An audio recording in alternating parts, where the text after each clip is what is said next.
Defining Duke, an Xbox podcast, is brought to you by, well, you. If you want to learn how to support the show, go to patreon.com/laststandmedia.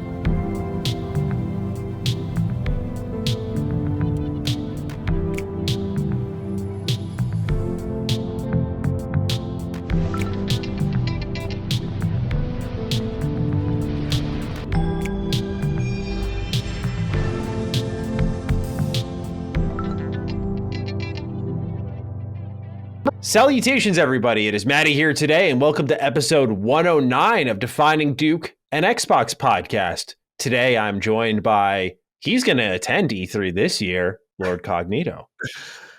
They said I could come. The big three aren't, though. I mean, we'll get into it. We'll get into what's going on. But yeah, man, you know, it's that time. The Dukes are back. You know what I mean? What's going on with you, man? How you been?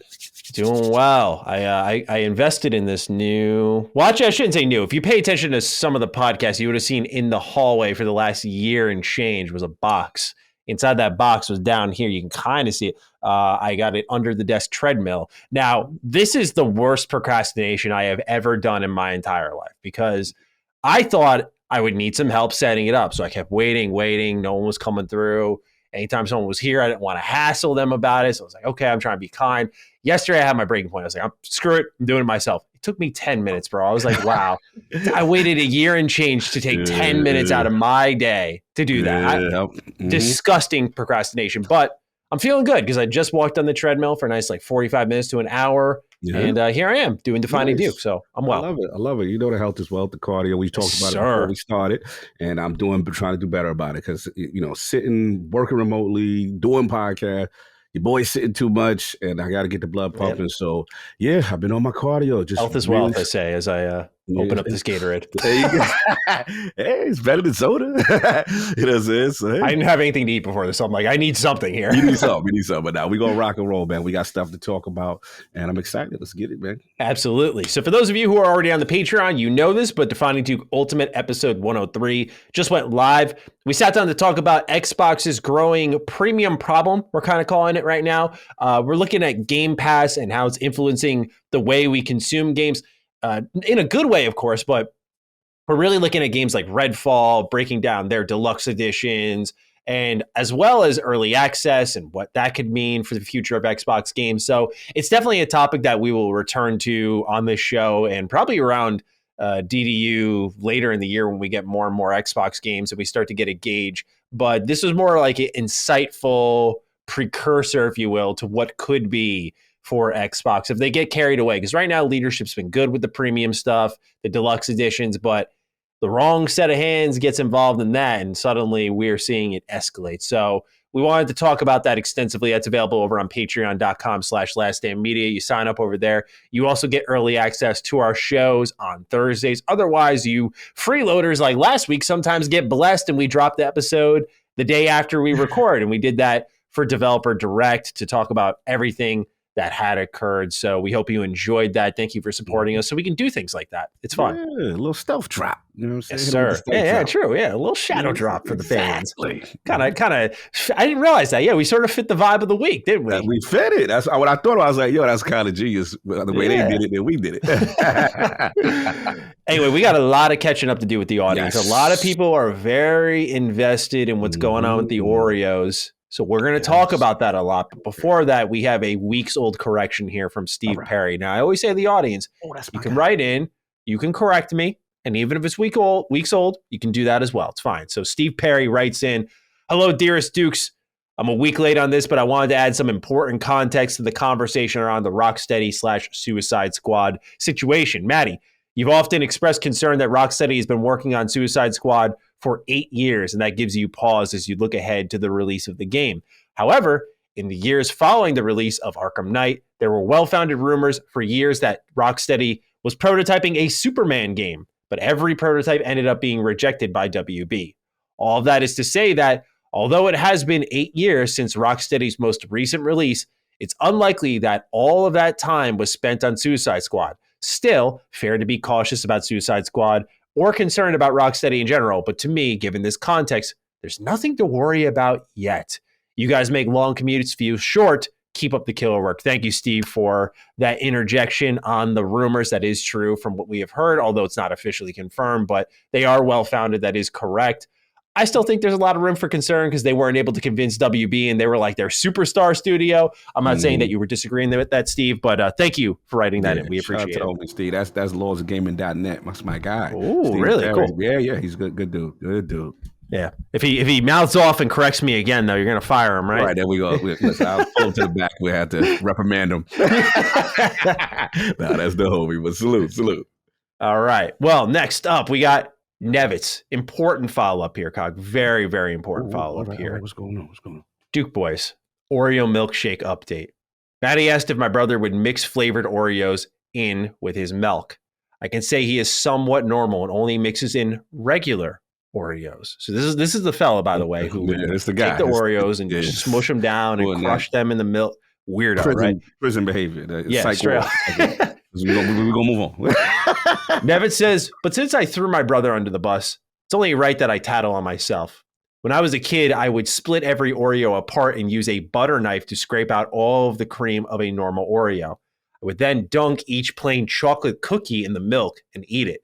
At the end, with all the cream, I would put it in a ball together and slowly consume this ball of sugar. I am proud to say I no longer do this as an adult, but thought it might only be right to tattle on myself. Have a, if I go down, we all go down together kind of day.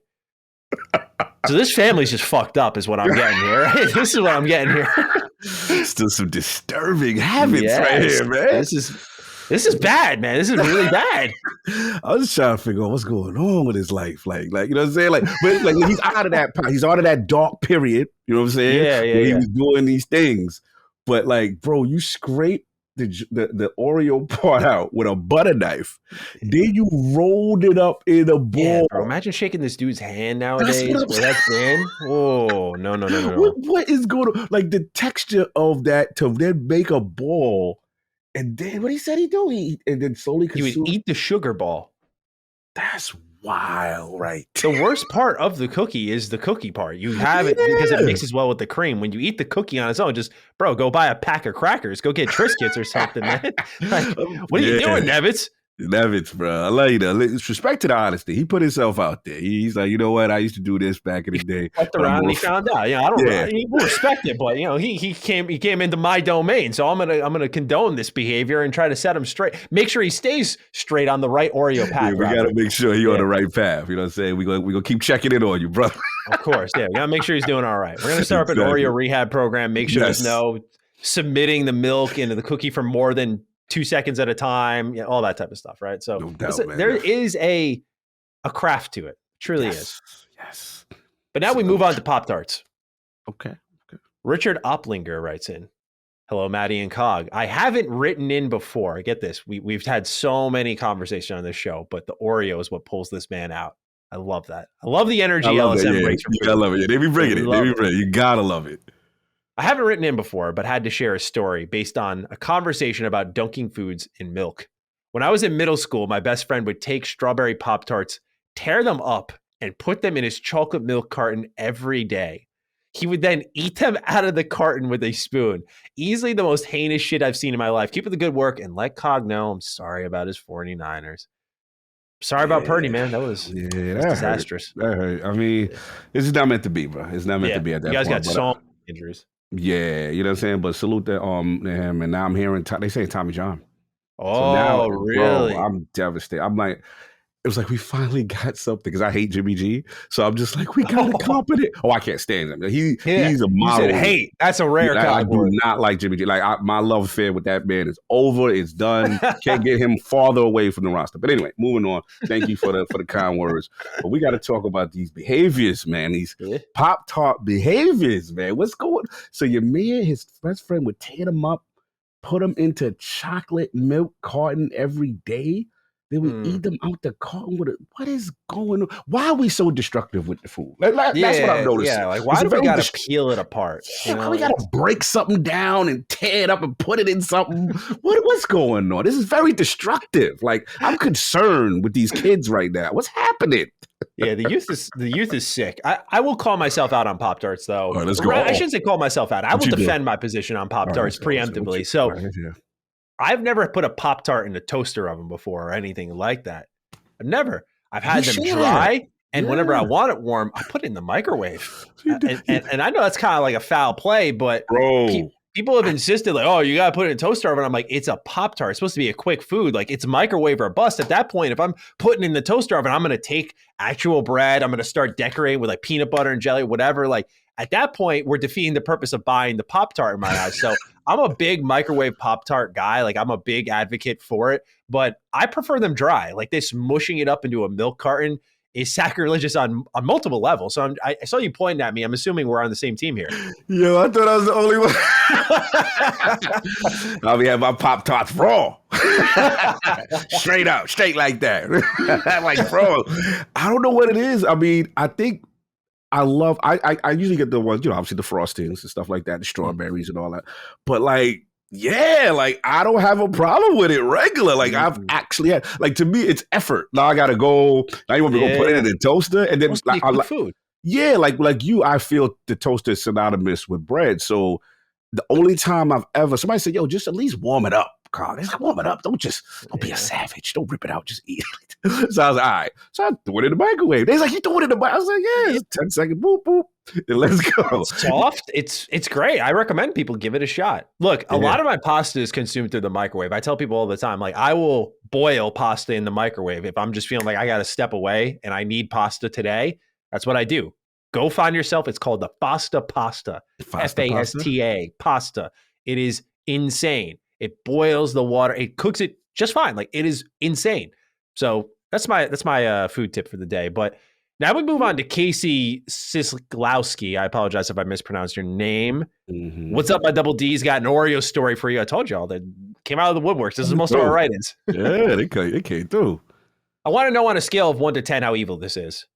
A few years ago, I licked the cream out of every Oreo at my parents' house. I then replaced it with toothpaste. Oh, my mom to this day still won't eat Oreos. That's trauma, man. Casey is responsible for his mother's trauma. Bruh.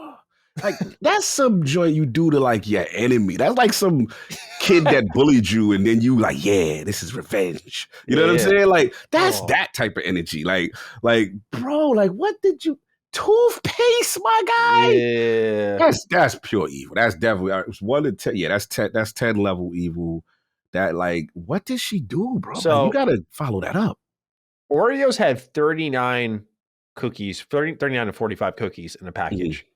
So think about the toothpaste usage here too, right? If you clean that shit out and you said, I'm putting the toothpaste in there, right? Now, but I get this. This is something with younger kids because when I was younger, you know what I did? It wasn't nearly as bad. Mm-hmm. My grandma, my Nana, she had Winter Fresh gum. And I just wanted to see how many pieces I could chew. The highest I got to was 16. I was just throwing fresh sticks in there. This wad was the size of my fist. You could have died. Oh, yeah. But I was having fun, man. That was the place to be. That was fun. But like, that's how I entertained myself. But yeah, I get it. Some kids just do chaotic things, right? And so that's what Casey did. But this is, like you said, this is mortal enemy behavior. Yeah. This is not family treatment behavior. And there's one key detail where he licked the cream out of every single one. He licked. Like, it's not to get in the spit and the toothpaste. Like, so you already soiled each Oreo. You defiled each one, put it back in there, then had the nerve to throw the toothpaste. Bro, and then when you open that power, let's just say you're the person who, unbeknownst, so uneven. Like, you know you've been tampered with. You know what's going on here. Yeah, because when you open it up, right, it's always like sealed just right. It's packaged just right. It's manufactured, but like if you're gonna handcraft toothpaste in between, it would just be like off-centered Oreos all over the place. All over the place. Oh man. Yeah, so on a scale of 1 to 10. Yeah, he's definitely 10. Definitely 10. Mm-hmm. All right, we got Jeffrey Carlson up next. Hey, Duke Crew, this is a follow-up from our DDU episode that we just talked about. Greetings. On the haircut update from Ultimate this week, the older you get, the better the haircut looks to the day of the cut. I'm 42, but up until about 33, so this is how much it stuck with him, or so, I had the same issue, in quotes. The cut looked better about a week out. Now, day of, it's fresh. Also, thanks for shedding some light on Limited Run's KOTOR scam. That fraudulent thieving company has offered little to no updates without any prodding until this month, a full year and a third after the order. Cheers and keep on keeping on. Health is wealth, Jeff. Thank you, Jeff. So, yeah, this is something we talked about in DDU. I had just got my hair cut and I was complaining a little bit. I said, I call it Karen energy. I get very Karen looking when I first get my hair cut. Got the middle parts nice and tight, just along my eyebrows. I'm like, damn it, Jimmy. I'm just like, I got that type of energy. So that's why I don't like it, because once it starts to grow in, it gets a little wave to it, kind of forms to my face. I'm like, yeah, now I look good. But like, man, you were saying for you, it's the day of. You love the day of cut. Yeah, because right now I gotta get a lineup. Like I'm getting real rough right now. Okay. But like once it, bro, and everything is aligned, and it's a radiance. You feel like a glow. You know what I mean? And it's just I love the energy. And then it lasts for like that first. You got like a good 2 to 3 day window. Third day you probably lost your sheen, but that first 2 days, whoever you try to make it fresh on, you better pull up. You know what I'm saying? Wherever, like that's who you pull up for, because you at your best right there. But yeah, it's interesting that you say it's the opposite. And that some people also say that like it was the opposite for them. Like your hair kind of sets in. It's just different culturally. Yeah. So I envy people who can just like shave their head at home and just still look great. Me too. I think it's so. I would nice. save so much money if I would do that. Money, time. Yeah, time. Yeah, everything. It's just something about that.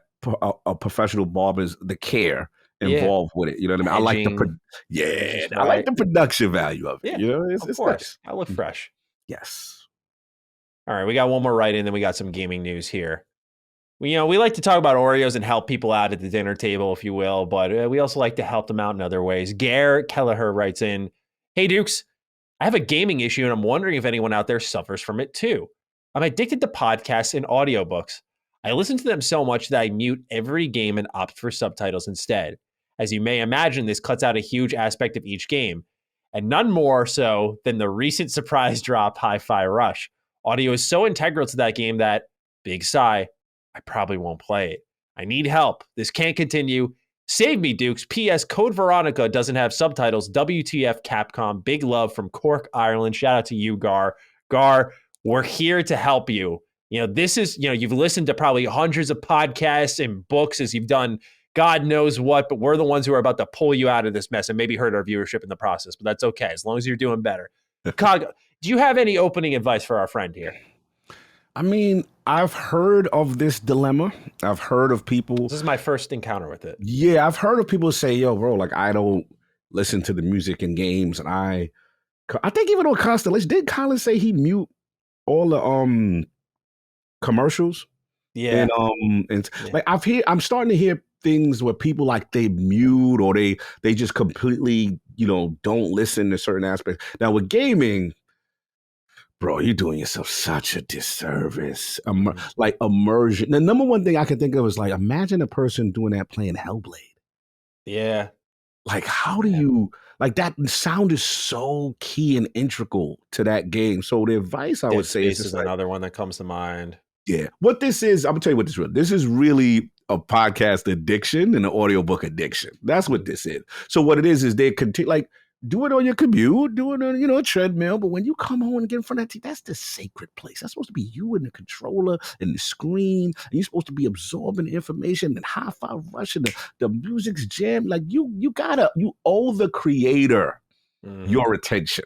Yeah. So please try it. Discipline yourself. You can listen to us after, listen to us on the train, listen to us in the gym, listen to us in the car. You got way options to listen to us.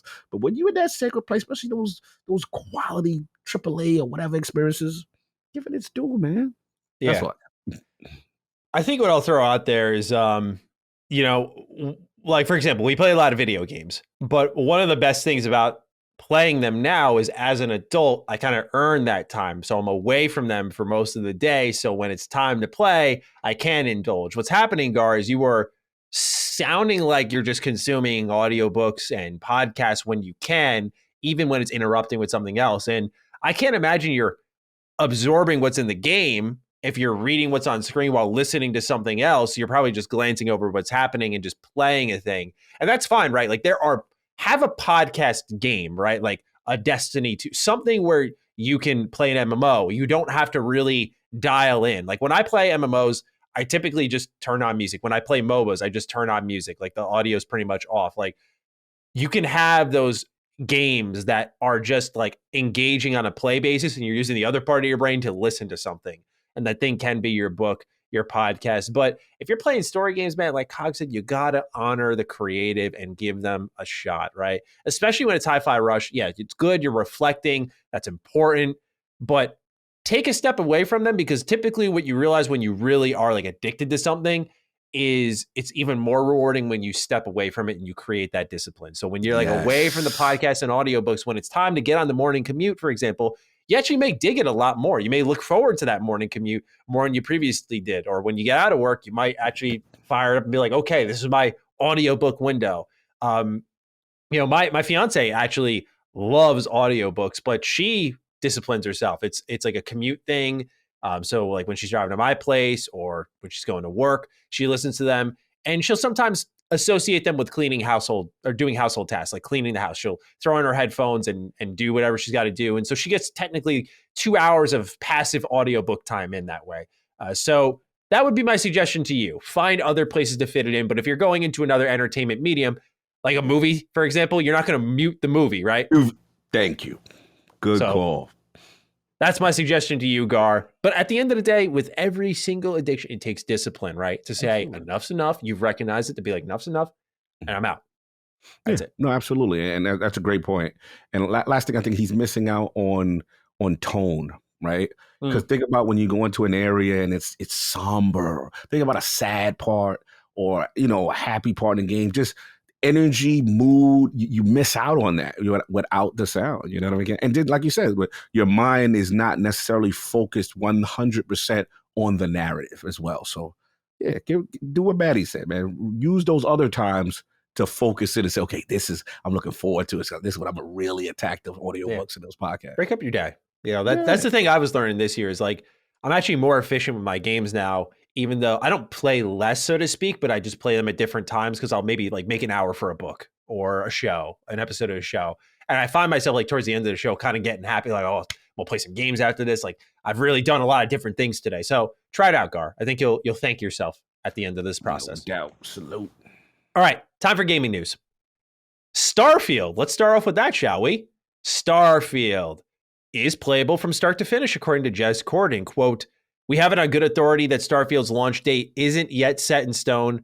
Speaking to us on condition of anonymity, trusted sources have told us that Starfield is now playable in full from start to finish. The game is truly vast, spanning multiple star systems. As such, the polishing effort is similarly gargantuan in nature," end quote. This is an interesting scoop because a while ago, like when this game was first announced, Todd was saying it was playable from start to finish, but now Jez is saying in full. So side content, exploration, mechanics. So they're probably content finished and are just polishing every last part of this game here, which is good to hear. But what do you think about what Jez had to say on Starfield? Yeah, shout out to Jez. Yeah, I've heard similar. I've heard similar that, people have been playing it and it's done. And like you said, it's such a I can't even pronounce the word. How do you pronounce it? Gargantuan? Gargantuan.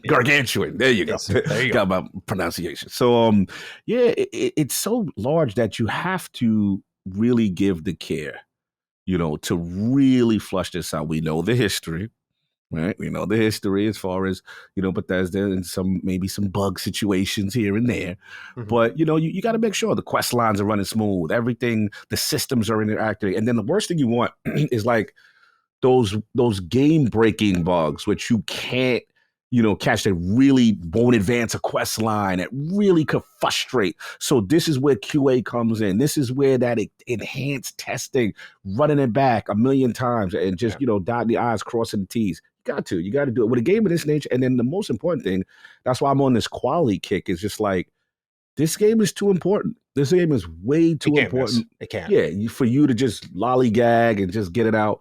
Take as much time as you need, as a toad Todd to his face. Take as much time as you need, sir, because we want the best possible. You may not be exempt. That's just how these games go. You still may be something, but at least you minimize it. That's my main thing. I think that's all bug stomping is. You truly can't kill every single bug. It's about killing the ones that are noticeable in these games, right? And yeah, Starfield, the launch date, the reason this article was made was because there was a rumor through, I think it was like CD Keys or something like that said the game was coming out in March, and that's way too soon. But these release date rumors for this game are just, they're nuts, wild, all over the place, because I've been obviously kicking around like, what can I figure out, because I put my name to like I emphasized again, possible delay into the second half of the year. But then I also heard from the same source June. And then I heard from someone else earlier than June, who's a different source, by the way. And I'm just like, I'm pulling out of it now. I'm just what's happening is clear as day here is they are polishing this down to a T. And if it has to take till July, it'll take till July. And this, by the way, isn't a source. This is my read on it. If it has to take till August, it will. If it has to take till November, it will. If it can do in June, great. If it can do in April, great. They are not putting a date on this thing. And these expectations coming from the studio that are being reported to me and others are so fluid and changing every week that I don't think anyone should really report on it anymore. That's coming from me, the guy who reported on it. But I'm just saying, because like I heard 3 different things in the span of a week, all from people I would say are very trustworthy. I'm just like, no, it's just not. Yep. It's just way too, it's when Xbox wants to do it. And that does lead into some of the questions we got about like, will they shadow drop it? Will they drop it within a month? And we'll talk about that shortly, but I think they want to market this thing too. And for them to know when they can have it done and polished by will probably let them make that developer direct and create that window of where they can market it. But anything else you wanted to add on? No, 100%. We're in agreement here. I think it's completely fluid. And like you said, I'm done with the whole speculating on this, because there's so many people that we trust and that you trust and I trust, and it's all different, right? Yeah. So that's the indicator that it is fluid, and we'll see it when we see it. But yeah, it's coming. Take your time. And especially with Hi-Fi Rush, like Xbox is delivered now. We have a good monthly cadence for the most part set up. Ghostwire we're anticipating in like March as well to come to Xbox. So things are looking good and busy, and we don't need to we don't need to really rush. So it's one of those things where, what you talked about, when the games start coming, it'll, quiet some people down. Not saying that Minecraft Legends will substitute the hype for Starfield, but it's not like things aren't happening anymore. Exactly. So I'm feeling a little more patient this year, so to say. Absolutely. No, I'm in agreement. I'm completely in agreement. Well said. All right. Well, speaking of Hi-Fi Rush, Phil Spencer commented on the shadow drop on his own Twitter account. He said, quote, "All credit goes to Tango Gameworks. They had an idea to build something new. Shadow drop was from Bethesda. It's fun to have some positive surprises. Xbox Game Pass makes the shadow drop easy. Won't be right for all games, but an awesome reaction to Hi-Fi Rush," end quote. So there's an openness here to it happening again, it sounds like. It won't be for all games, as in there is room for some, but not all. But this was kind of a Bethesda idea, which is very surprising to see, and I think shows the Microsoft partnership working in their benefit, because, when you look at Tango, when we talk about them, really what we're talking about is how this is a big win for Xbox, but I think the biggest winner here is Tango. They really haven't had a truly successful video game, right? Like in the terms of numbers, reviews, all that. They were known as the horror team with Mikami there. I thought Evil Within 1 was fantastic, but in the terms of like critical reception and even financial, it was pretty lukewarm. Same with Evil Within 2. Similarly to Ghostwire Tokyo, a little bit more higher on the scale, I'd say, like low 80s. But it wasn't until Hi-Fi Rush, a game completely against their identity, shocked the world, shadow dropped, cheaper price point, nothing you would associate them with, has done gangbusters and has reviewed extremely well in the low 90s, and is a Game of the Year contender for many. So I think that's the important part here is like, yeah, it's a win for Xbox. Yeah, they finally got games, but dude, this is huge for Tokyo or for Tango Gameworks, and I wonder what it means for their future games. Yeah, no, absolutely, well said too. Because that's what I was thinking. I was just like, they were the horror studio, so to speak, right? And that's what you kind of expect. You got the legend, Akami over there, and then they make a game like this, and you just go, okay. And then the way it hit, and we'll get into it. We'll talk about it a lot more, but it put me in that mindset of, I got to look at Tango different. I looked at them as the Japanese studio, almost like an added thing, a little bonus thing, as opposed to one of the core pillars, like we're talking about, the playgrounds, the coalitions, obsidians, and ninja theories, or what have you, right? So now I'm like, Tango, bro, your stock in that building, and for Bethesda too, there was I believe the gentleman Johansson or something like that. Yeah, John is the director. Yeah. Like that, yeah. So basically, apparently inside the studio they pitched it. And he dispelled a lot of things. He dispelled the fact that, because a lot of people, I noticed there's this purity talk going around, about, he was like, no, it was actually 2017 when they started development, and it was for no platform. There was no, it was on PlayStation already. They were just developing it on PC. Then I believe in 2018 or whatever it is, when the 2019, whenever the deal then hits, then they start making it for, obviously they're partnered with Microsoft at that point. Now they have the platform, right? Yep. So then they have the platform, they start developing for it. And he literally said, the Game Pass situation was extremely something that was extremely inviting to them, because it gives the game virality. That's the verbiage he used, right? And he said for a game like this, they would look at, and internal, last thing that was really key with the interview, internally, this game, because remember, Bethesda don't really pitch these, these type of, this is not a Bethesda. So he said that his concept of it was like this little viral thing. And people was like, yo, did you see what Tango doing? That kind of thing. And it went around the studio, and the higher ups already knew about the game before he pitched it, because they were like, yeah, we heard about you. You got the joint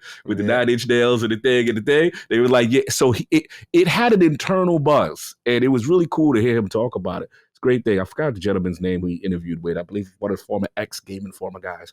Okay. But great interview, and I learned a lot from just listening to him. Nice. Yeah, no, it's a fascinating story how Hi-Fi Rush. I mean, 2017 it began. It's 2023. Yeah. Long road for it to get here. Well, gets to show. I'm glad you said that. Repeat that for 2017. Yeah, was it? Yeah, and I'm glad you said it, because there's a lot of talk right now. I hate to make this segment longer, but there's a lot of talk about what's taking so. Game development takes long now. In this age, development takes much longer now. It's a tighter $30. Yeah. Exactly. You're not talking the 3 to 4 years. Sometimes that is getting to that 4 to 5. It's getting longer now.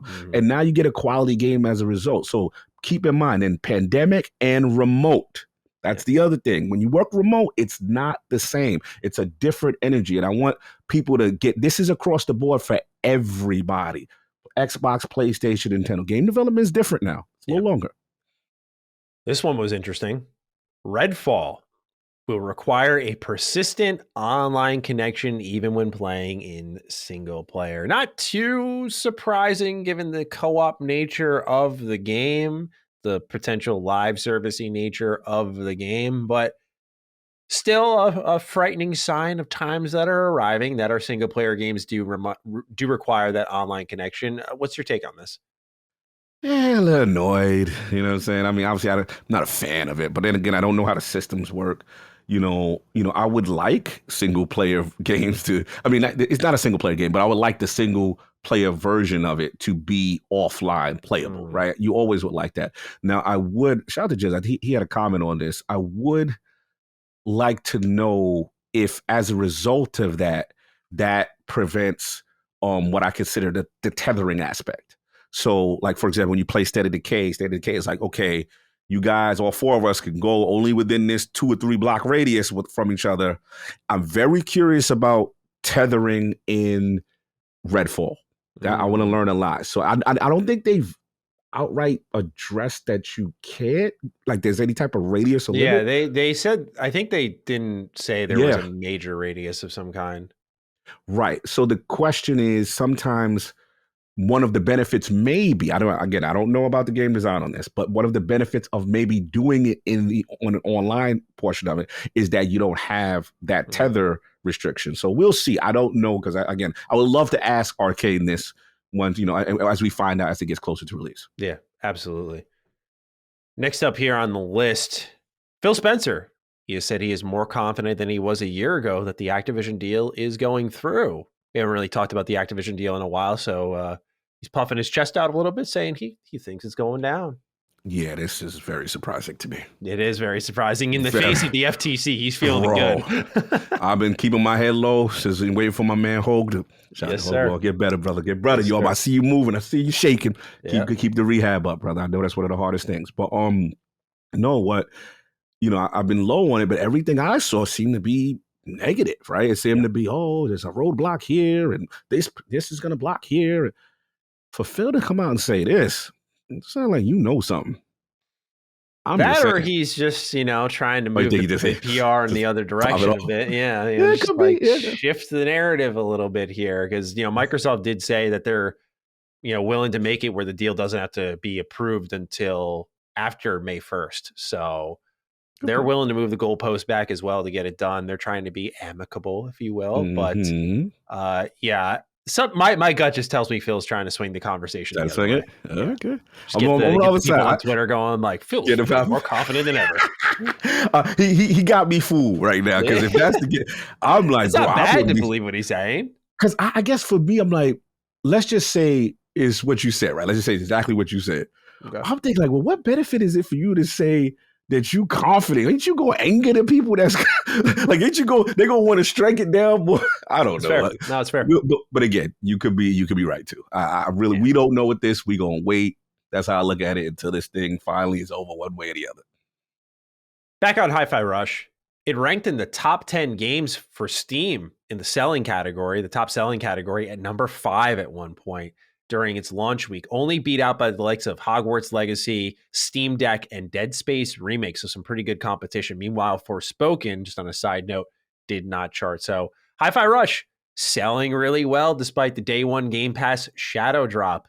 Something to make note of here, indeed, as we see people arguing that the service does not bring in cash. Yeah, I mean, this is what the vision is, right?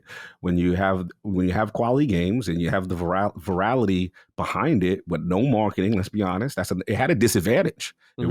It really did. So for it to chart on Steam kind of flies in the face of being on Game Pass is not profitable. And then look, we just got to call it what it is. Like also the price point, right? The price point was what, $30 or whatever it is. Yeah, and it made more revenue than a lot of these $60 or $70 games that's on that chart. That's impressive. We can't poo-poo that. This is a big deal. So salute to the team. It's been a huge W. It's a huge, one of the most important shots in the arm I think Xbox needed prior to all of that. Prior to Hi-Fi Rush, it was very doom and gloom in the room. Yeah. Hi-Fi Rush was really the shot in the arm that Xbox needed to get. I give them credit for holding it. That's one thing. Like, yeah, they've screwed up 2022 bad, but like the fact that they didn't force this thing out in the fall window and go like, we need something, was impressive. Like that is when you lose your two heavy hitters in the fall window, and you kind of got this sitting here to keep that hidden. By the way, from the Game Awards too, on that massive audience, they really trusted their own game plan, and like it paid off. They're starting to see Game Pass has this virality aspect to it, just like it did with High on Life. Something with the word high, I guess, which is really working in the favor of Xbox. But yeah, they're seeing that like if they strike right or if they get the right game, that it can pay off massively for them and generate that excitement and that like I can play it right now feeling. One thing I've been thinking about a lot with Hi-Fi Rush is what you said, which is that that moment Xbox finally had where it's like, oh, they actually did that. They haven't really had that in a while. It's usually like distant promises, but they had that moment of nice, like we got a big deal thing and it's here and it's now, we can play it. Like that kind of feeling that you get from a Nintendo Direct. Like Nintendo Direct always has a nice shadow drop here. So to see Xbox adopt that with a big first party game was awesome. Yeah, bro. It meant so much to me because I've been on them. People think we don't be on them. I be on them. I'll be really disrespectful when it comes to their shows. I'm sorry. I've never been a fan of the prior format outside of the E3 stuff, but the other stuff I just wasn't a fan of. And again, no disrespect to, I got homies that are on those platforms. Shout out to Malik, Prince and all of them. Shout out to Parrot. I got people like, I just don't want to see that format. And when I saw this kind of format, I'm like, you got it. And then you got a quality one to your own, and that was huge. So yeah, this is a big moment for them, and to start off the year, to change the narrative, change the perspective. Now was a different energy going in about Xbox, and now we're going to talk about how people feel about what's coming. So yeah, perhaps more vital moving into the summer showcase, if you will. So something to keep in mind for a conversation that we're going to have on this show. Yes.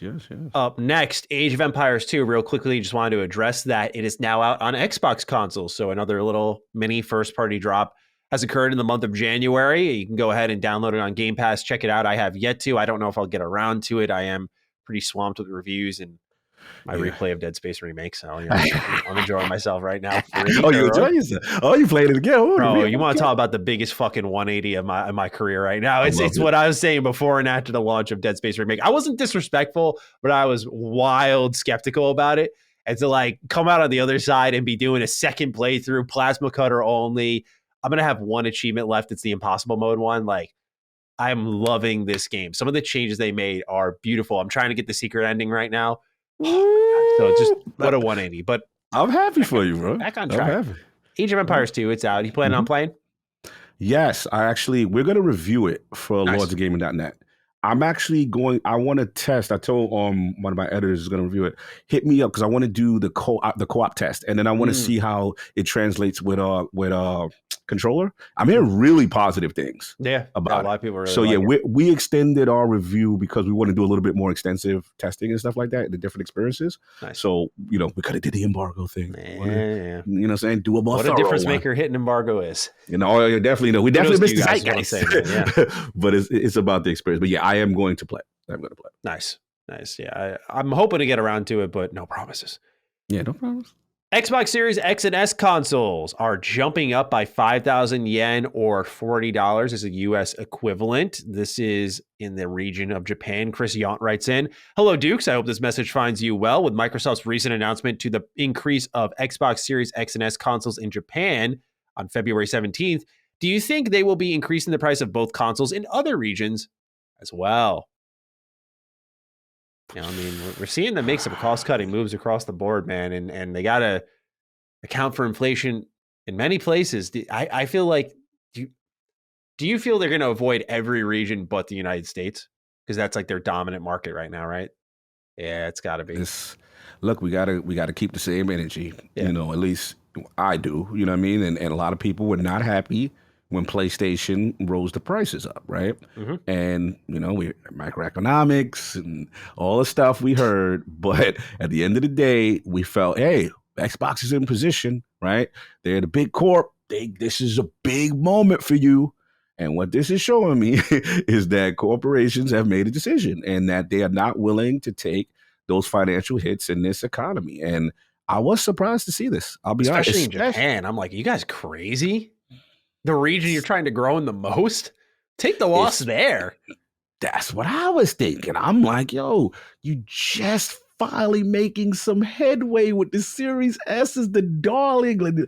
It's like everything's moving just right. Just a nice little JRPG style game. And I'm just like, now I do hear that, outside of people like us in the know, that not going to say it's not no big deal because it's a big deal. You raise the price of a console, but like, from what I hear, people like, they just go in and they don't even realize they think it's part of a bundle or whatever it is. But at the end of the day, I thought optically, look, I get it financially. I get it. Yeah. Layoffs. I get the reasoning. I just thought big Microsoft would kind of take that and they're like, nah, we gotta make sure we're slim, refined for this new, recession or whatever. But yeah, it's disappointing. And I'm with you. To your question, I don't think it's gonna stop. I think you might get more regions. My guess as of right now, US will probably remain untouched. But now remember, $70 games, they don't went up. Console price. Now and in their defense, I see you're going with this. You see where I'm going. And in their defense, Phil said, "Hey y'all, we can't keep it like this forever." And he did it like a month later. And when's the best time to raise the price of the best value in gaming? When the games are arriving. Well, you already know. And that we already pop it off, Hi-Fi Rush, all these other titles that could be coming. Oh, by the way, Game Pass is $20. I'm telling you, bro, they're going to do it around Starfield. That is my guess. And because they know no one will be pissed outside of the Xbox ecosystem. People are like, oh, it's fucking Starfield. Let's go. Who cares? Mm-hmm. Yeah, they're gearing up for that. You got to imagine, man. This is the easy place to do it, right? And so I'm there with you. It sucks. It sucks because we're seeing people lose jobs while they increase prices. They are truly slimming down all over the place, and it is annoying to see for sure. I just find it, again, particularly frustrating because it's the region of Japan. I'm just like, this is the target area of growth for you guys. Like, that's where you stomach some of the pain, but I don't see the numbers, so I don't know. But they got the data. They got the number. Again, not justifying it, not agreeing with it. No. I'm going to keep the same energy. I don't like it. No, I love when they make more money, bro. It's great when they raise the price. No, I'm thinking about my Japanese brothers over there and sisters. Like, damn, like they just now starting to like you. Yeah. And then, but again, I get it. If you want, corporations going to cooperate. I get it. But it was a little disappointing to see this. I ain't going to lie. Again, 343 is going to be a major subject in this show. Even all this time after the launch of Infinite, they still continue to pop up in the news cycle. But we're going to talk first about Kiki Wolfkill, who is the lead for Halo's transmedia push. So handled the TV show, was definitely at the ire of a lot of the Halo community. She's reportedly left 343 for a position within Microsoft, a very similar situation to that of Joe Staten. But a lot of people were like, look, I got nothing against Kiki, but praise the Lord. A lot of people were very pleased by this move. This seemed to be a progression in the right direction for folks. I had the LSM Discord educate me a little bit, then I went out and checked it myself because a lot of people were like writing in like, this is a win, this is a win. I was like, hey, fans, how's it going? I was like, I kid. I don't like the word fans, but I was like, hey, how's it going? Who is this, by the way? I've never seen this name before. And so they explained to me that she was kind of like overseeing things like the television show, and she talked about like Chief's feelings. They referenced like what Chris was saying during the episode of Defining Duke Cross Sacred Symbols, where he was like saying like Chief has feelings. He was kind of talking like that. Apparently it was in reference to her. So yeah, it's that when he said that. Yeah, I thought he was making it up. I thought he was making it up. So I guess that's how out of pocket it was. Reference. Yeah. It seems to be the community felt she did not understand Master Chief as well as they had hoped for. And so her loss is in addition to the fan base they see it as. So question, she had input in the direction of the Paramount show is what we're talking about? It seemed that way, yeah. She was the lead of the transmedia push. Like she oversaw that stuff. So it sounds more like she would give the thumbs up to certain calls to something and thumbs down for others. Yeah, well that was the main. I remember, look, shout out to I was at the premiere, right? And that was my main thing. Yeah, that was my main thing. I was just like, man, I wish they would have really followed more of the source material. Like they're choosing to go another direction. And when I saw a human covenant, I'm like, what are we really doing here? Like, what's going on? So, and now obviously it stands out more like a sore thumb when you see the success now of The Last of Us, and you see how it's being received and the attention and care to the source. What they're doing. Almost 1-to-1 on some levels. Not everything is exact, but the spirit of it, right? That's the main. You just want the spirit, and that's what don't get me wrong. It's not. I don't like the Halo show as much, and a lot of people love it. That are they love it. A lot of people, I'm definitely in the minority here, but for the people who are hardcore, they want that type of stay true to what got you there. You're gonna make some edits, but stay true to what got you there. What made people love this thing. Fans and newcomers alike love that more than anything. One of the biggest lessons I took away from of all things Dead Space Remake was like they thread the needle. Like they keep things really true to the original, but the things they change were perfectly done. And as a fan, I love that. And as a newcomer, you love it because like the best version now. But that's what The Last of Us is kind of doing as well. And when you see what happened with the Halo show, granted, I haven't watched much of it because I saw a little bit. I was like, no, this is not. I don't think this is great. I had Cog handle that one as my great co-host. He was like, oh, I'm watching the whole thing. I was like, are you now? Okay, great. I'm gonna tap out for that one then. DDU wasn't interesting. Shout out to Attic. No, it definitely wasn't. Shout out to Cog. Shout out to Attic who showed up for that episode as well, I believe. And but point being though is they need to stop veering from what makes Halo Halo. We'll talk more about them later, so we'll save that conversation and move on to Turn 10. Another Xbox first-party studio has confirmed that Forza Motorsport will run at 1080p 60 FPS on Series S, while Xbox Series X will hit 4K 60 FPS, as expected for the tech gurus over at Turn 10. But in case you didn't know, now you know. Yeah, shout out to the Series S getting that 1080 60. I like sir. that. Yes, sir. Like that. This one's interesting because this game has been widely critiqued. It's a port we've been waiting a long while for. Goldeneye 007 finally hit Xbox, and some people are a little displeased with the status of the port, particularly on Xbox. So Code Mystics Incorporate, the developer of the Xbox Goldeneye 007 port, had said that the call for multiplayer was out of their hands. And as for the performance, where the game is locked at 30 FPS on Series X, here's what they had to say. Quote, to get a fully authentic reproduction, emulation was used to reproduce the original logic/design exactly. It could be overclocked to prevent dips below 30 FPS, but the original logic was designed for 30 and malfunctions at 60 FPS. Emulation accuracy can be a double-edged sword, end quote. They said any questions beyond that, they are not in the place to answer. So they were trying to just provide clarity where they could. But yeah, this is one that seems to be a bit contentious right now. And it was supposed to be another big Xbox launch. So technically like 3 games in this quick week rush. And you wonder if they could spread it out a little bit. But GoldenEye, man, it's have you heard anything sour about it like I have? This is my first time hearing this. Disappointing. Let's just call it what it is. Like, I'm disappointed overall, right? From a technical standpoint, I have heard stories like this across the board with other.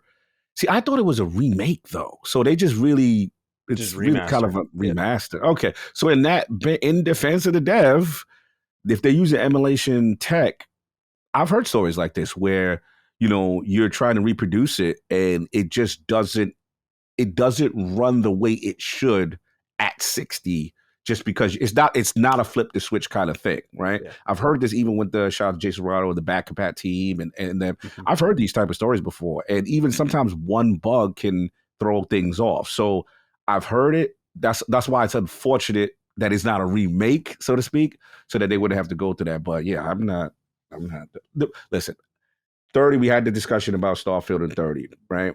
If that's the case, see, not that I want it to be 30, but if that's the case, at least I can play in a game like that. To me, that's not a super fast twitch, kill him now, bang bang kind of game, right?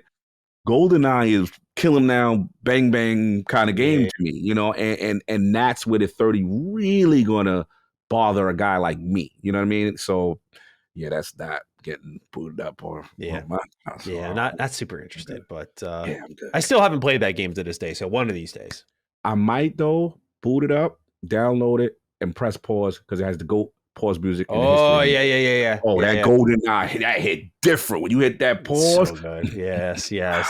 I remember that video you and I were laughing at of the guy who was like doing a dance when he was listening to it. That's my man, Big Time Maka. I got to get him on IOP. That's my dude right there. Like, I love that video. All right, we got a couple more items to run through. Some more on the Xbox front, and then we're going to talk a lot about EA. 46 games will be delisted from the Xbox 360 marketplace on February 7th and will only be purchasable on the Xbox One and Series storefronts. Now, I'm not going to run down the whole list, but some of these games are ones you may have heard of from me before. Blue Dragon, Lost Odyssey, Jet Set Radio. There are a number of them here, but you're not going to be able to buy them on your 360 marketplace. But you can, again, buy them on the storefronts for the Xbox One and the Series consoles. I saw a lot of people reacting to this in a negative light, and I get the energy. Like, I'm in the same boat of like, well, why do that? But are we really still buying games on our 360 on the digital marketplace? I didn't even know it was still up. I'm by the way, I'm keeping that same energy. Like when Sony started to take down the Vita, I was like, no. It's the same thing here. I'm like, no. Why? But I also know I expect from Xbox, they kind of to me are like fakers in the legacy department. Like, oh yeah, we love our heritage, we love our legacy. I'm like, y'all don't protect your legacy. Halo's indicative of that. You put it, like I'm talking old Halo, but then you look at Infinite and its disc. I'm like, you clearly don't care about ownership. Their DRM was worse than PlayStation's, and people were going after PlayStation. I'm like, why? Xbox had the worst one. And then you see shit like this, I just come to expect it from them. But it sucks, but I'm also just like, yeah, of course they're doing this. Of course they are. Of course they're tearing down the storefront. Why not? Sometimes license deals or licensing is involved in this type of stuff. They can't sell it on particular platforms when the license expires. But like, for example, Blue Dragon, Lost Odyssey, like those are your games. Those are first-party games. Until the Xbox 360 store is defunct, does not work, inaccessible, whenever that day comes, that shit should still be on there, in my opinion. But, Cog, your thoughts? Oh, you're fair. You're fair. I ain't going to sugarcoat it. I guess my mindset, I'm not as outraged on this one only because if they would have said Series X and S, you can't download or access those games anymore. Then it's like, bro, what's the whole point of back compat and preserving anything if you can't bring a foot? I guess the reason why I look at this different. I'm not making excuse for it. I still, for people who have a 360, that affects you, that sucks. And if you didn't upgrade and you don't choose to upgrade and you just have the preservation, I mean, like 2 people in the last year have bought 360 games online, right. But I'm like, what does it hurt you? What does it, right. No, and to me, it must be, they're making some type of clean. I'm just thinking from a tech perspective. Please. They're making some type of clean break from that interface, right? Okay, fine. But to your point, the people are going to hold them accountable for the actual letter of the law preservation, which your message is, right? The reason why I don't flip is because I look at it. I think the only Apple product I have is iTouch, right? So what happened is, that's my favorite thing. I like iTouch. What I would get, I had like an older model. And then at some point, the new iPhones were coming out and they used to update all the, at the same cadence. Then one day, there's like, oh yeah, you can't get that. You can't get the new until you upgrade your model. Wow. And I'm like, damn. So there's always that cutoff at some point, whether you go 3 or 4 systems up. And I think that's what it is, honestly. Yeah. And for me, I would have got at them if they would have said, yo, if I have the new one, I can't play Blue Odyssey and all of that. That would have been wild. You know what I'm saying? Definitely. It's just one step in that direction of like, well, now what happens if these games can't be sold on those storefronts as well? Right. And it's the physical price run where you saw what happened to like 50 Cent in the sand where just up it goes. Crazy. The physical going to go crazy. Absolutely. Absolutely. And that part is unfortunate. You know what I'm saying? So, yeah, I empathize. You know what I'm saying? I look at it like the Apple ecosystem, and I'm not going to get crazy. As long as you still can access those games on every subsequent device you put out, it better not go away, because they themselves said they're the champions of back compat and preservation. So 100%. Yeah, I just think it flies in the face of things that they say. But at the end of the day, I want to make sure it's clear. Like, I'm not pissed, outraged, losing my mind. It's a 360 marketplace, but I got to keep the same energy too. Like, I was up in arms about PS3 and Vita, but the thing is that PlayStation has like shitty back compat. It's through the PS Now, which isn't good. But with Xbox, at least I can throw the disc in there, buy and download the game. If that were to go away, that's more problematic. Agreed. That's fair. All right, EA Motive. Obviously, they've had a lot of success with Dead Space Remake, and they were asked about remaking the sequel. And they said, quote, there are ideas, that's for sure. We'll have those discussions within EA to say, well, what's next? End quote. I say do it, man. I say do it. Of course. I expect in Dead Space 2 less changes. I could be completely wrong. I expect less changes in the terms of like main story content. But then again, that may change based off the secret ending, which I'm hoping to see this week. I don't know what's there, what isn't there, but my friend was really excited about it. You have 2 as the GOAT, right? I love 2, but I think 1 is like the purest. So you have 1 as the GOAT. Yeah. Okay. Yeah. Because I was seeing the streets. And some of the people in the streets were saying that they love 2. Like, 2 is like, if we're talking 360 PS3 trilogy, 2 is the GOAT. Because 2 evolved everything from the first game and made it better, and they naturally voiced Isaac. I was apprehensive about going back and adding a voice to a voiceless character, changing the story, changing the levels, the Ishimura, but every change they made in that game is perfect. So now it's like, that's the top dog in my eye. The reason I anticipate less changes is like Isaac was already voiced. I mean, I'm going to say again what I said with Dead Space 1, but Dead Space 2 is already like a top-notch video game.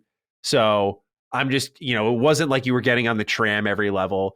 It is a shorter game. So I expect some changes, of course. That was the best part about the first remake was like oh my God, I'm scared again. Like, that's awesome. But with Dead Space 2, I'm going to be interested to see if they get around to it, what they choose to change.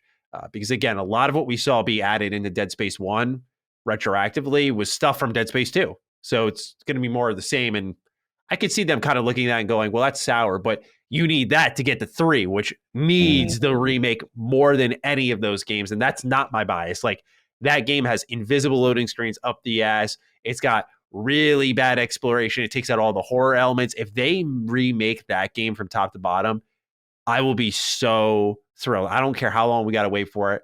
I got to see a redeemed Dead Space 3 because that game had potential, but they ruined Isaac to some extent. They ruined Ellie. So many characters got ruined in that entry, and the tension, the survival horror, all of it was gone.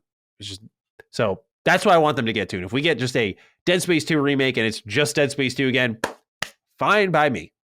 Good to go. All right, I hear you. The community has spoken. Yes, indeed.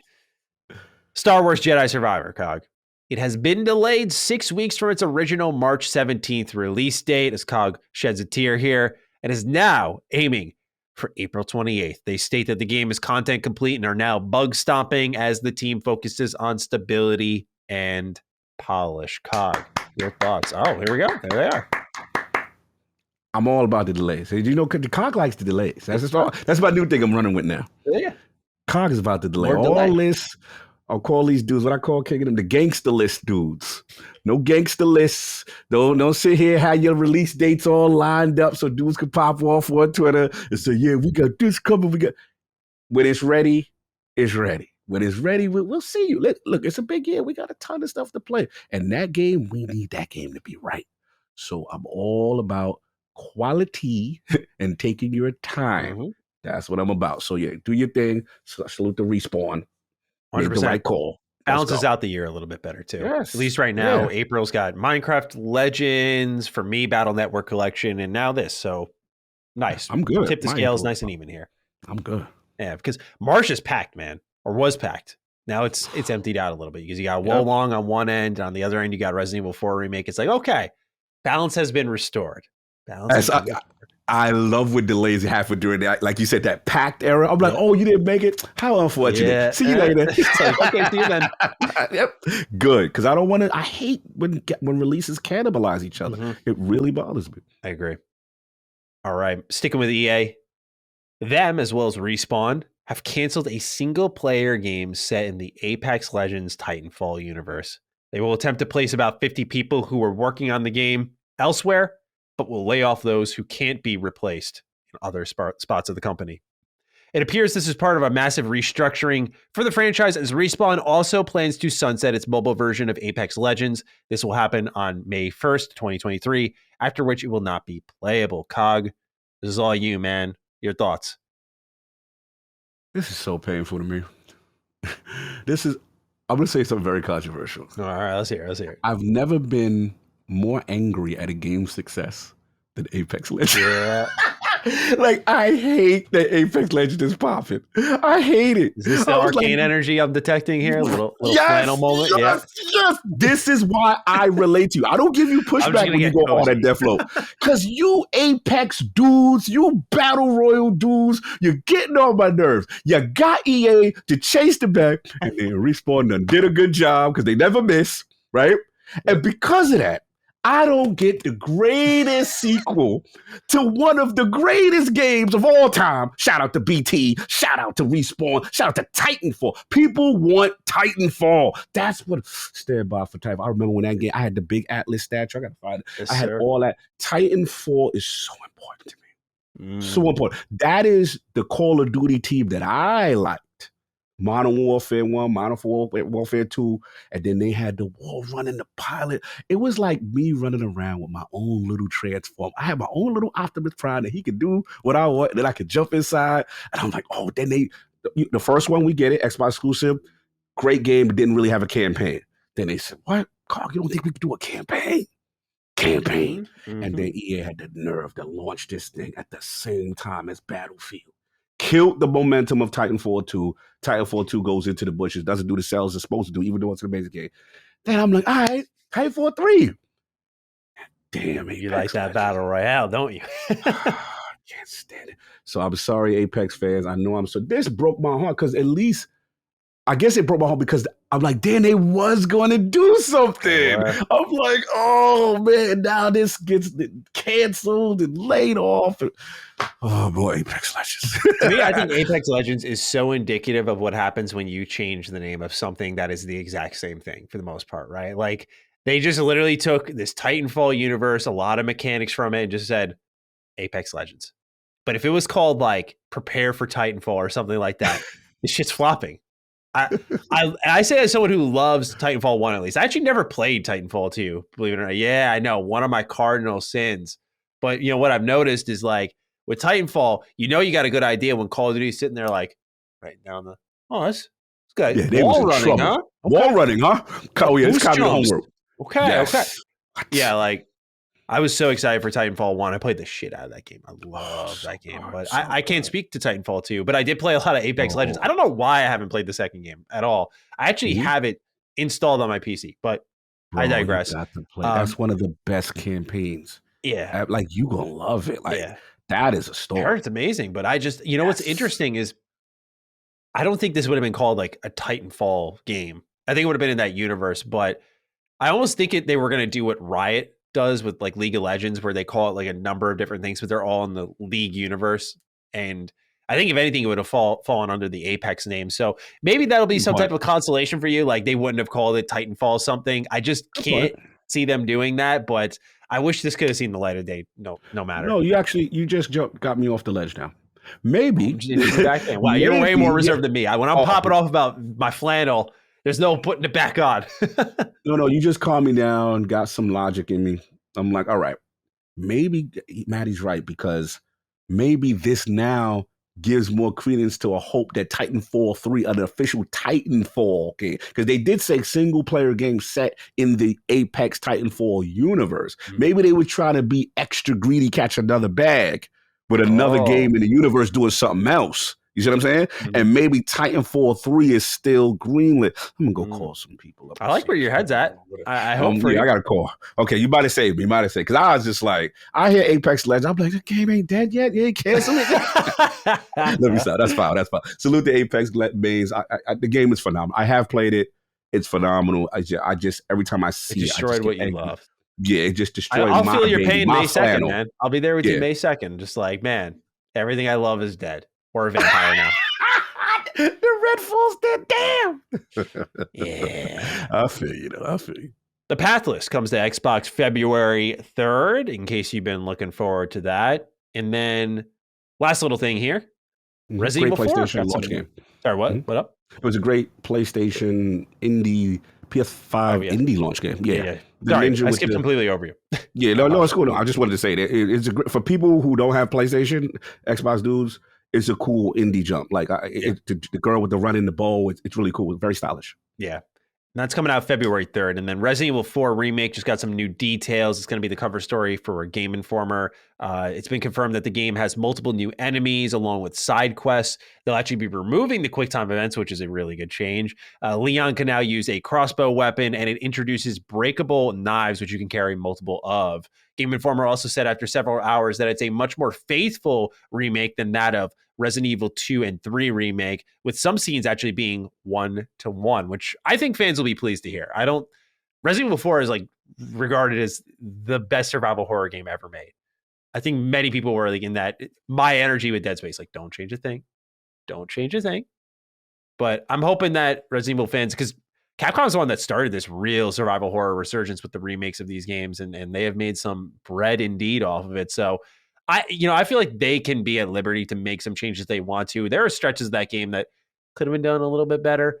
For me, I'm not crazy about the breakable knives. I like the whole swipe roundhouse kick combo you can do in the game. Like I always thought that was cool. Swipe suplex if you're on the staircase. So breakable knives, not a fan of, but otherwise looking forward to this one big time. What about you? Oh yeah. No, definitely. I mean, that's one of the GOATs, so just to see that, it was coming. Yes, we knew it was coming. This is an easy cash grab. And they I don't even be disrespectful because they do it so well that I'm not even worried about it. So this was only a matter of time. Same. All right, that's it for now. Let's talk about what games you're playing, Cog. You finished a game that you seem to have been enjoying quite a bit. So why don't you get us started? Yeah, man. Like I said, Cog is still in his backlog of doing things in the order that Cog wants to do them. Mm-hmm. So yeah, Crisis Core, man. I'm such a huge Final Fantasy VII fanboy, and this was the one that got away. I'm embarrassed because I was such a PSP fan. I don't know Oh, how I really? missed out Okay. on this. Okay. Like, bro, I love the PSP.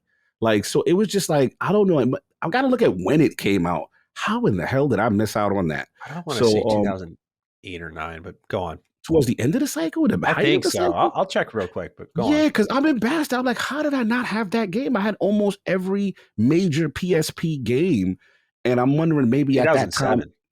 And when did the PSP kind of go away? I'm trying to think. That's hard. That's a hard question to figure out, but I don't When know. But did the last when the PSP PSP game? launched? Forget that. Let's do the opposite. When did the PSP launch? Hold on. Because I'm thinking if it was just in It 2007. released North America March 2005. So it was a couple years in. Couple years in. Yeah, Okay. it was healthy at that point. Maybe it's healthy, but whatever happened. No excuses. I missed out. I don't know how. But anyway, and being a huge fan of that universe and that lore, I've always heard the stories of Zach Fair. I always wanted to know what was the whole deal. And yeah, it was well done, man. It was really well done. Now I have to be honest, because we gotta keep the same energy when it comes to narrative and dialogue. And I was, very hard on Forspoken, which I still agree with my decision on. It just wasn't for me. You know what I'm saying? Sorry, people who love it, God bless y'all. That's y'all. It's just not for me. You know what I'm saying? But as far as this, at first I was worried because I was just like, all right, Zach getting on my nerves a little bit. Oh, you know what I'm saying? Yeah. At first, he was getting on my nerves. Then I'm like, okay, you're the happy-go-lucky guy who, you're just happy to be there, bro. You're like, guys, you know what I'm saying? Soldier, man. Like, he's all sipping the Kool-Aid. He's all, but as it goes on, you start to realize the layers start to peel back. And then to me, it's such amazing callbacks. Like the minute, and again, I'm not going to spoil too much, but most people know the story. The minute when you meet Cloud for the first time, I was like, yo, little feels and how they bonded was really cool. You know what I'm saying? And, big country boys from, town and Mako next to Reactor, cool things. There's certain little emotion, I'm not going to spoil everything, but there's certain characters that you're going to see cross paths with Zach at that time in their life where Zach's at, and it really, the feels start to come. And, obviously, we know the story, but I got to admit, like, knowing the story still didn't prepare me for the feel. Remember we had that episode we talked about one of the few games that could make you tear up. Oh yeah. This kind of messed me up. Dude, that ending is rough. I've avoided it for a long time because people told me what happened, but I never saw it in its totality. And now I'm playing a game with a character that I'm falling in love with, right? And I'm getting too used to him. And I'm like, all right.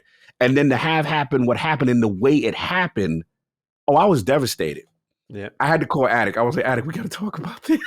Because Attic he's my historian with everything. And I had a couple of questions, and Crisis Core answered. They filled in the blanks that I needed. And then what was beautiful is because of what's going on now in Final Fantasy VII Remake.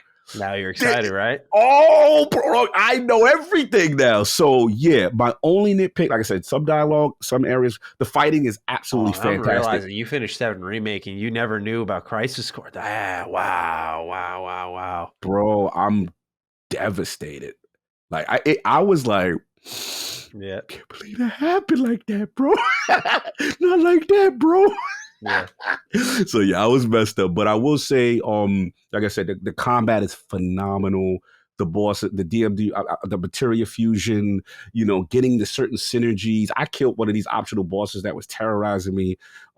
Behemoth King, he was a beast. I had to get that, but I made a build so powerful that I'm just like running through things at a certain point. So I love the freedom and the customization aspect of it. So salute to them. They did a phenomenal job on the remake. The music is outstanding in that game. There's some really rocking tunes. And the only person I did not like, because I got to keep it fair, Genesis, you can throw him in the bushes. I do not like his Genesis. dialogue. I think sucks, man.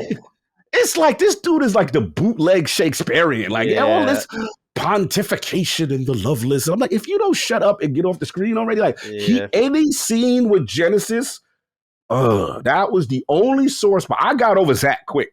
Genesis, I hope I don't see you again. I know, I'm probably not. But anyway, that's all I got to say. So salute, Crisis Core, great job. And then my comfort food game came back again. Midnight Suns. Thought I was through. And here comes Deadpool, the merc with the mouth, the DLC with the story missions. Very well done. Very short, but very well done. Dedicated missions, integrates right into the game. Nice. They got to do a better job though. Xbox guys, if you have problems with it, go to your game, press the start button, so to speak, and go to manage. You have to manually download the DLC thing. It didn't automatically. Weird. Yeah, because I was like, I'm like, yo, where's Deadpool at, bro? I paid for this. I was like, what's going on? I'm going to message board. I'm like, yo, Xbox, well, I'm about to flip. Like, yo, I paid for season pass. So basically, you do pay for it, but it doesn't automatically download. You have to like install. I mean, excuse me, it downloaded, but it didn't install. So you have to go to manage game and install the separate component. But yeah, absolutely fun. He has a unique combat system where it's called like heating up or something like that. He can do crazy damage. The key to his system is he can't get hit. If he gets interrupted and hit, so you have to, when he's on the battlefield, you have to try to make sure you either protect him or get the enemy's attention to shoot away from him, or make sure that he can kill his targets. Because if they hit him, it interrupts this heating up kind of mechanic. Gotcha. But he's really cool, dope character, hilarious. Breaks the third wall. There's one part you get him. He's like, "Yo, isn't it hot that I'm DLC?" I'm like, "Bro, yeah, easy." Tremendous voice acting. Good. Yeah, so that's been me. But what's been going? You got some interesting. Yeah, I got two games on opposite ends of the spectrum, don't I? Here, so. Real quick, I reviewed SpongeBob SquarePants, The Cosmic Shake, and it seems that my man SpongeBob is cursed because I'm always coming out being like, hey, I actually thought that was pretty good, and this is for the Battle for Bikini Bottom remake, and now this new game I thought was pretty good, and I look at the reviews, and a lot of people are just very down on these SpongeBob 3D platformers, and I don't know where this energy is coming from. Like, I don't see any other spectacular 3D platformers dropping. Like, someone's got to inform me where they are because I don't see them happening. But SpongeBob's he's doing his part big time. So Cosmic Shake drops. I think it's solid. You know, it's a $40 title, so you got to keep that in mind. It took me about 8 hours to get through. The idea is that SpongeBob finds this like magical bubble soap that opens up a bunch of new realities, and these realities are connected to very popular episodes in the show. So you have like one in the prehistoric era. You have one where, let's see here. There's one like the medieval one. There's a ton of great ones, great callbacks. Like as someone who loves SpongeBob, grew up with SpongeBob, has watched that show religiously, and has always been a stand-up. I'm like, you can watch SpongeBob at any age. Like this game was marvelous on the fan service front. And then in the terms of gameplay, like you don't do what you did in Battle for Bikini Bottom where you play as a bunch of different characters. You just play SpongeBob in this game, but they have a lot of fun with it. Like there's one level where you're on a movie set and Squidward's directing the movie and you're doing like a karate movie. So you're running through this side scrolling camera, kind of doing a beat 'em up, and he's like filming scenes for the show. It's awesome. Like it's just so fun and creative in that regard. And SpongeBob gets like this whole move set, and it's not diverse and game changing. But again, this is where like it being $40 plays a factor. Like I'm not expecting gangbusters, diverse move sets, and completely breaking down the wall of all these characters and having them have different interactions with levels. Like I imagine that's step 2, but Cosmic Shake is like the first new SpongeBob 3D platformer we've got in a hot minute. The last new game we got, I think, was Hero Pants, and that game was awful. So this is a really good step in the right direction. It is, I define it as Battle for Bikini Bottom for a new generation with a little dosage of Creature from the Krusty Krab. Like that kind of crazy nature is tied into like the exploration and the revisiting of locations that you would find in Battle for Bikini Bottom. So Cosmic Shake is great. Like if you enjoy those types of 3D platformers that SpongeBob has dropped, you're going to like this one. My big complaint is they don't have like meaning behind the collectibles. In Battle for Bikini Bottom, you'd get the golden spatulas and they'd unlock hidden areas and there was more interactivity. Like you'd go inside every house in the game. Not here with Cosmic Shake. So that was like to me one of the letdowns, but like it was a good game. I did enjoy my time with it. And then what I've been really sticking with here. I put like 20 plus hours in this game now. Dead Space Remake continues to blow me away. Continues to blow me away. So I beat it for my review. I'm done. I think I'm done. I start seeing the guides being posted by various outlets, and I see one saying, here's how to collect the 12 marker fragments to unlock Dead Space Remake's brand new secret ending. I'm like, whoa. I'm like, you telling me there's something new here at the end of the game?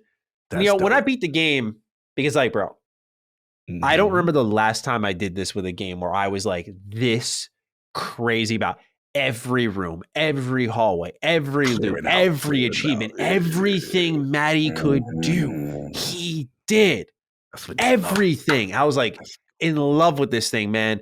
It reminded me of the days in the 360 PS3 era where I was just meticulous. I'm always meticulous, but I'm saying like every stone was turned over. Everything had to be sought out in this experience.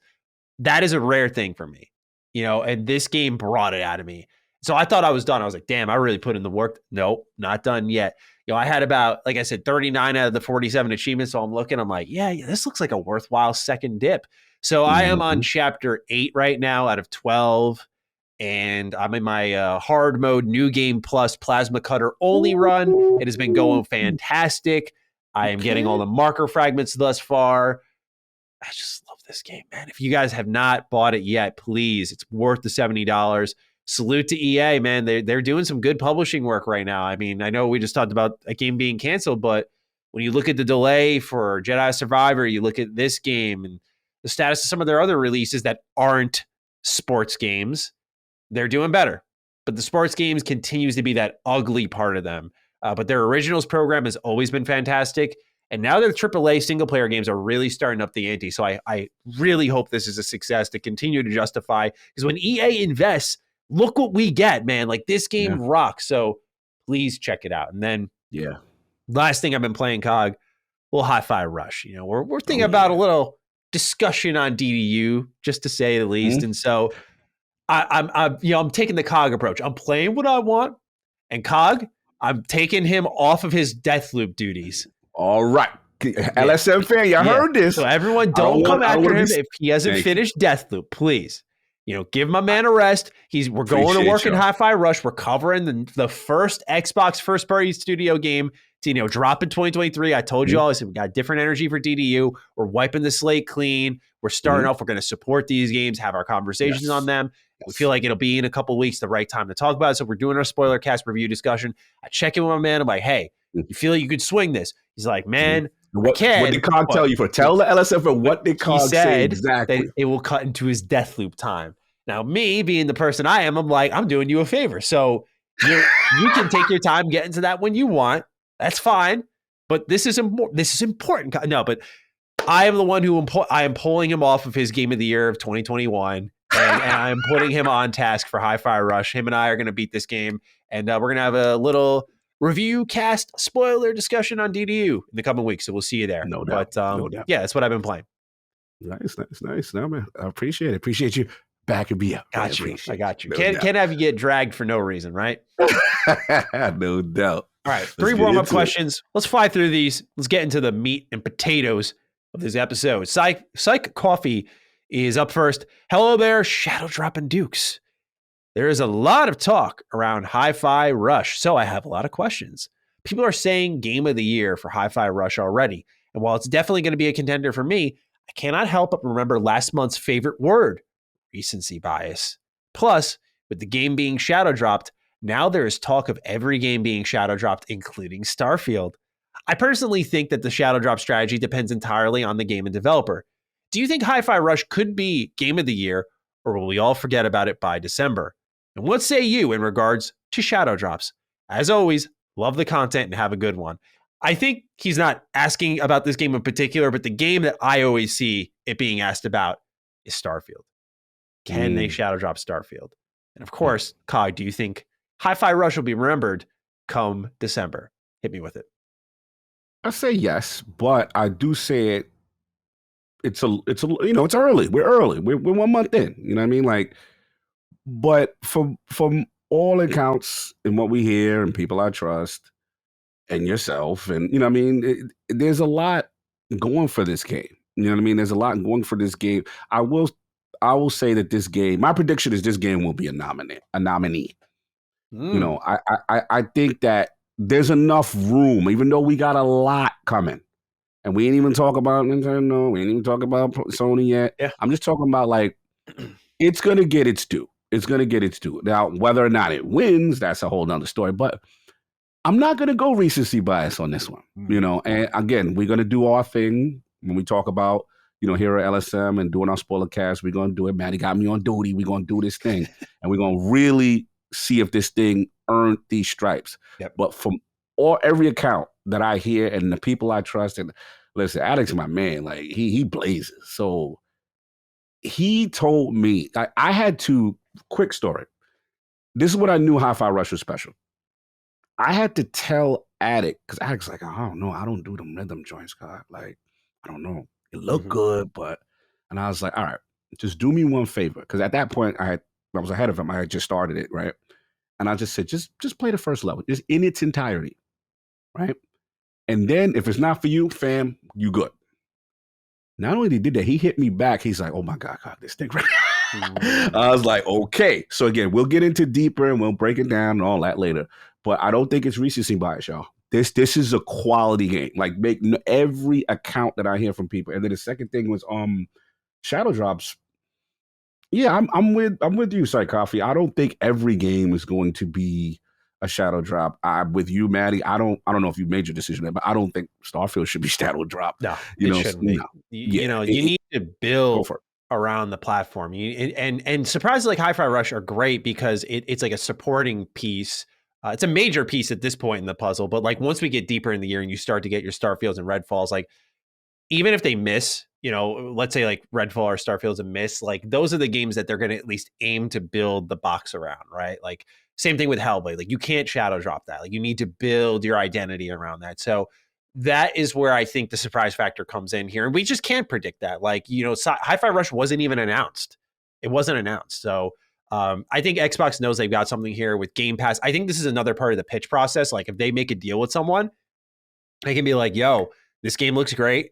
Look at the numbers for Hi-Fi Rush. Like, let's see if we can figure something out. So I don't think this is going to be limited to the first party. I think this will be a third party thing. And I think if that developer direct does explore that, 100% they're going to do that. Because one thing Xbox did that I thought was great, I didn't remember it from the showcase, but apparently they did it then. But when developer direct finished up, when you opened up your Xbox, they were like, developer direct just happened. Here's what you missed. Do you want to watch it? Or you can just check what's been added to Game Pass now. You can just click Game Pass, and like, boom, there's Hi-Fi Rush. I'm like, yo, nice. Okay, like they're setting up an infrastructure to kind of pull you in to the shadow drop. So they're definitely planning more. And I don't think it's going to be just limited to first party like some people are thinking. But I'm with you, Cog. I don't think Starfield, you just get the hype build up. Really lean into that one. Obviously, you risk the damage of people being overhyped and disappointing, but we've seen the mountains that you can climb if you're able to have that hype and then deliver with Elden Ring, for example. Like it just does something special for your game. As for the Game of the Year talk, man, I do see Hi-Fi Rush being talked about, like maybe in the audio department, but in the terms of Game of the Year, I think for a lot of these people writing, and I do think it's going to be a casualty of a really strong year. And by that, I mean, if this year goes as planned, which typically it does not, but let's say it does right now with what we know, we will get one magnificent release from each of the big three, being Starfield, Spider-Man 2, and Legend of Zelda Tears of the Kingdom. Those are three pretty much guaranteed nominees in my eyes. Like, I just think each of those are going to be talked about unless something catastrophic happens with one of them, but I just don't see it happening for each of these games because each company is taking great care to nail it. Zelda's been delayed a number of times. Spider-Man, it's Insomniac, for God's sakes. They're not going to miss.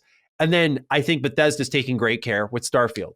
30 FPS be damned at that point. I do think that's going to be nominated. So when you have half the slots, in my eyes, already pretty much accounted for, competition's fierce, man. So we'll see how it goes. I'm pulling for it. I got to play more of it to see if it'll make my personal list. But I could see this being, again, a casualty of a really, really strong year. And we'll see how it all plays out. But that's fair. Hopefully Hi-Fi Rush is in the conversation. That'd be nice to see. Mm-hmm. All right, Andrew McGregor is up next. Hey, Dukes, been loving Hi-Fi Rush. Reminds me of a game we would have gotten on the Dreamcast. Also looking forward to Starfield, Ghostwire, and Redfall. However, that begs the question, where would Xbox be if it didn't buy Bethesda? Would we be going through 2023 with only Forza to play? It's a good thought exercise, isn't it? Yeah, that's a great question. Yeah. I mean, we saw the importance of Bethesda in 2022 when they didn't have nothing ready from a first party perspective. Point. Yeah, they saw it in the bad light. Yeah, Bethesda is so important. That's why Lord Acquisition's still on my square. They need studios. You got Game Pass. You need studios. You need games. You need to fill it out. Now you have a situation like Hi-Fi Rush coming up in the building out of nowhere, and they are the ones that are producing. And then the other thing, like I said earlier, games take long, bro. Like, it's not just, what are they doing? Games take long, bro. Like, that's just what it is. So, yeah, I have to admit, like, man, they would be in a spot without Bethesda right now. Man, they would be in a spot. So, yeah, that is a great question. And another reason why they're going so hard, obviously, for Activision Blizzard, they're trying to fill out that catalog. They're trying to get things out because at the end of the day, even if you have all these studios, remember, they all take about 4 to 5 years. And then you can start playing with cadences when who's ready and who's not ready and that kind of stuff. Yeah. So, yeah, this is a great thing. And could you imagine another year with no Bethesda and it would have been, where's Forza really and Minecraft? And really bad look, yeah. Exactly. So, and imagine if Starfield really does nail it like we're hoping it does. That's the cherry on top, right? You kind of have the Hi-Fi Rush saving grace. You see the importance of these games when the year is vacant without them last year.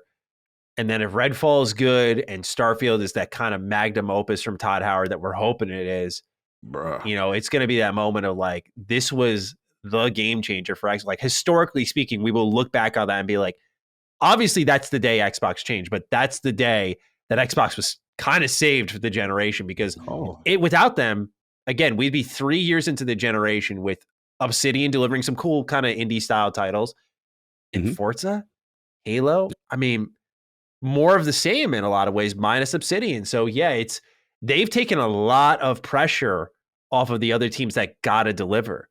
And again, this is a conversation that we're probably not ready to fully have, but when the time comes and if Starfield delivers and if Redfall is good, we need to talk about how Bethesda literally saved Xbox's skin for half a gen, probably.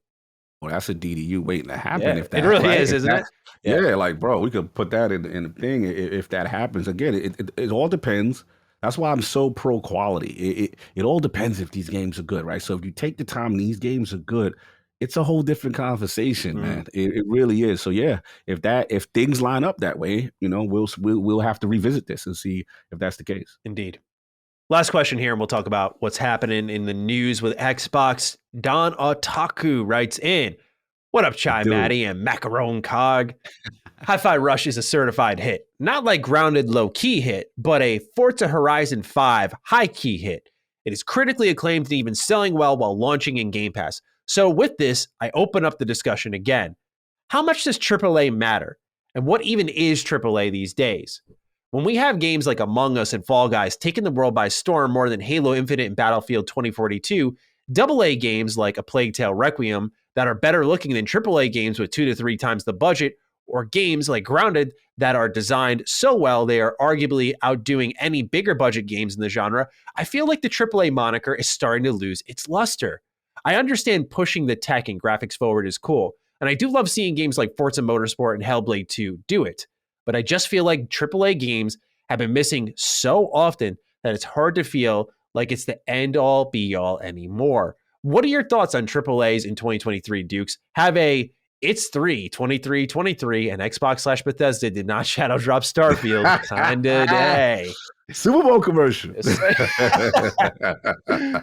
Yeah, shout out to my brothers Pong and Mav. I know y'all listen, but yeah, I hope y'all right. I hope they go hard. There's a contingent for this 323. I don't know if you knew. Oh yeah, I've seen because Todd Howard loves the number, so it's probably if it does June, it's going to be the 6/6/23. Like I think that's what he's going to go for. It's you're not matching up the year, but I get it. I just think March is too soon. If March happens, it's a wrap. Yeah, it's a wrap. I'm canceling my pack strips and I'm just staying home. That's it. Stay home. That's it. Yeah. Now salute to the dawn, man. This is a good question. You got a lot to unpack here. So yes, Hi-Fi Rush is a hit. There's no question. To the whole, I will push back. He tried to throw Plague Tale in some AA bag. I ain't doing that. I don't feel Plague Tag is some I saw your face. I was like, I handle that. Yeah, I'm like, that ain't no cutesy little we punching above our weight game. Yeah. Like that joint is what it is. But listen, I understand. I understand his point on AA and the indies pushing the genre forward and actually having some of the better ideas. And as AAA lost its luster, it's lost its luster only in the sense that if you miss with AAA, it is catastrophic, right? Sometimes for a studio. So I understand that part, but I'm still going to stand on my square. You know, I'm going to keep pushing Xbox. That's why I'm on my hashtag Just One Energy. I'm always going to push them because I like to speak to people who are not in the ecosystem, that don't have the same mindset as me. COG likes indies. COG likes everything, right?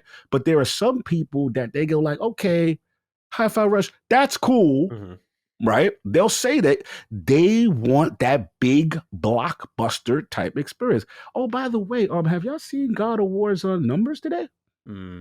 Have people seen, was it like 11 million? And yeah, so when you hit with AAA, it's a difference too. So all I'm saying is that I guess my mindset of why it's so important is that back in the day when I buy a new console, right? The thought process is you want to see what the jump is from the last one. You want to see, okay, I'm getting a new. Why is this so much better? And the best way to display that is AAA, high fidelity, high production value. You know what I mean? Great narrative story. And that's why the Sony formula does work. And I tell my Xbox brethren this because I'm telling you, if you want Xbox to be successful, not that you have to copy everything they're doing. I do feel Xbox has the great overall strategy with indies, mix, AA, AAA. They got a nice, I believe in Xbox's strategy, actually more so than PlayStation's. But you need one of those joints. Yeah. You need one of them. Homegrown, preferably for me. You know what I'm saying? So that's all I'm saying. Because if you get that and people go, oh, that's the Xbox Series X. Look at the faces. Look at the story. I'm engrossed. And then the last point I'll say is, by the way, have you seen the transition of a game like The Last of Us into the movie theaters right now and with HBO? Again, those translates big. And that's the thing I actually agree with Jim Ryan, which is, bro, these are blockbuster-like experiences.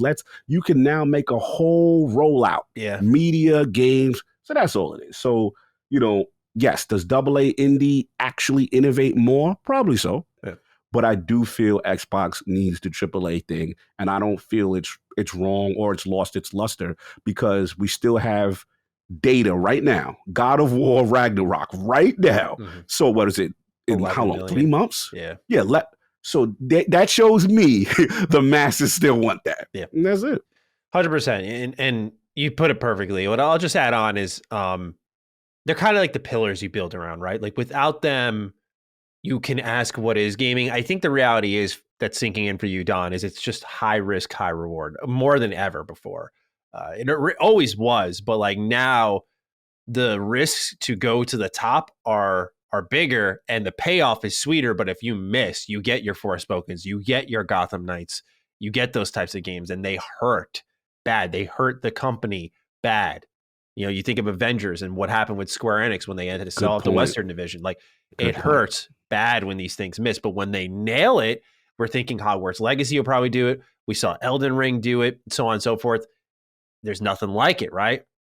Because what AAA does that AA really can't is they can go in a lot of directions. You can be the open world game, the action game, the RPG, the stealth elements, the building mechanics.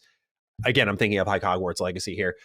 You could do all of these things in this one experience. And that's what AAA gaming, I think, is defined by. It's like the do everything, catch all.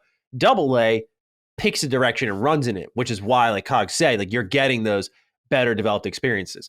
I think what the industry needs to wisen up to a little quicker is that there is money to be made in these smaller games, Hi-Fi Rush being a perfect example of that, if you're smart with how you deliver it, how you market it, and how you associate yourselves with it. I know it's millions and millions of dollars that have to get poured into these things, but the payoff is insane. I look at something like Octopath Traveler. That game was a pixel art game made in Unreal Engine 4. And it sold 3+ million copies at $60 a pop exclusively to Switch.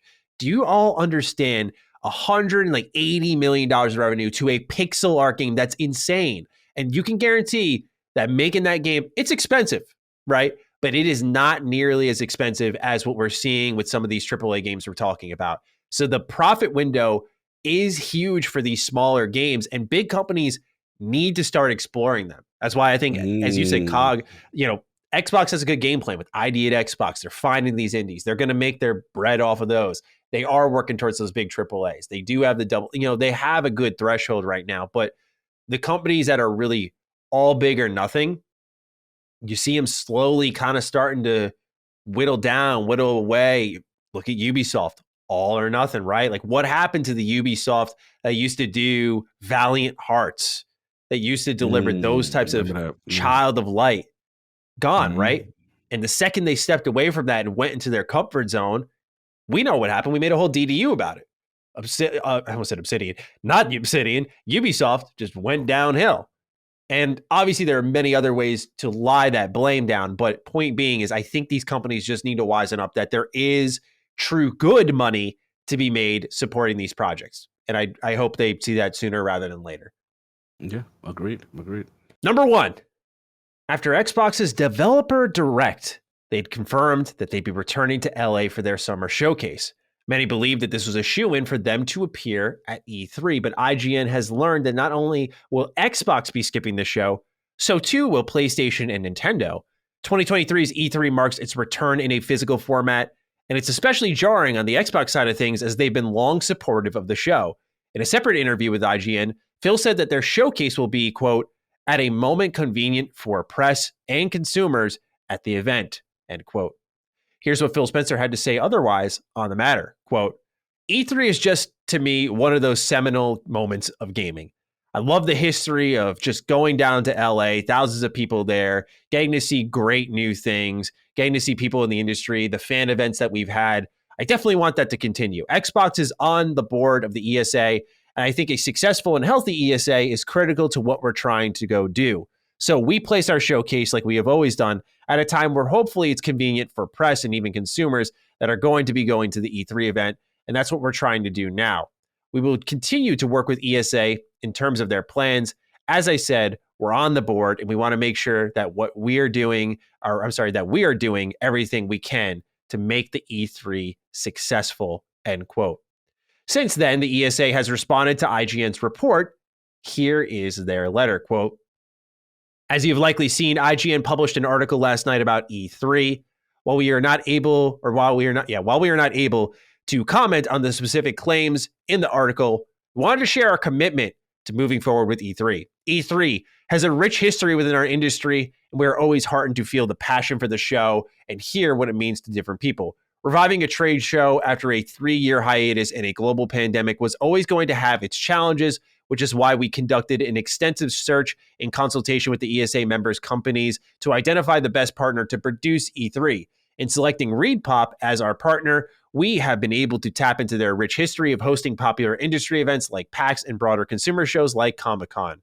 They have made strong progress in reshaping the event and have received tremendous support from industry companies of all sizes, who are not only thinking about E3 2023, but how E3 fits into marketing plans for 2024 and beyond.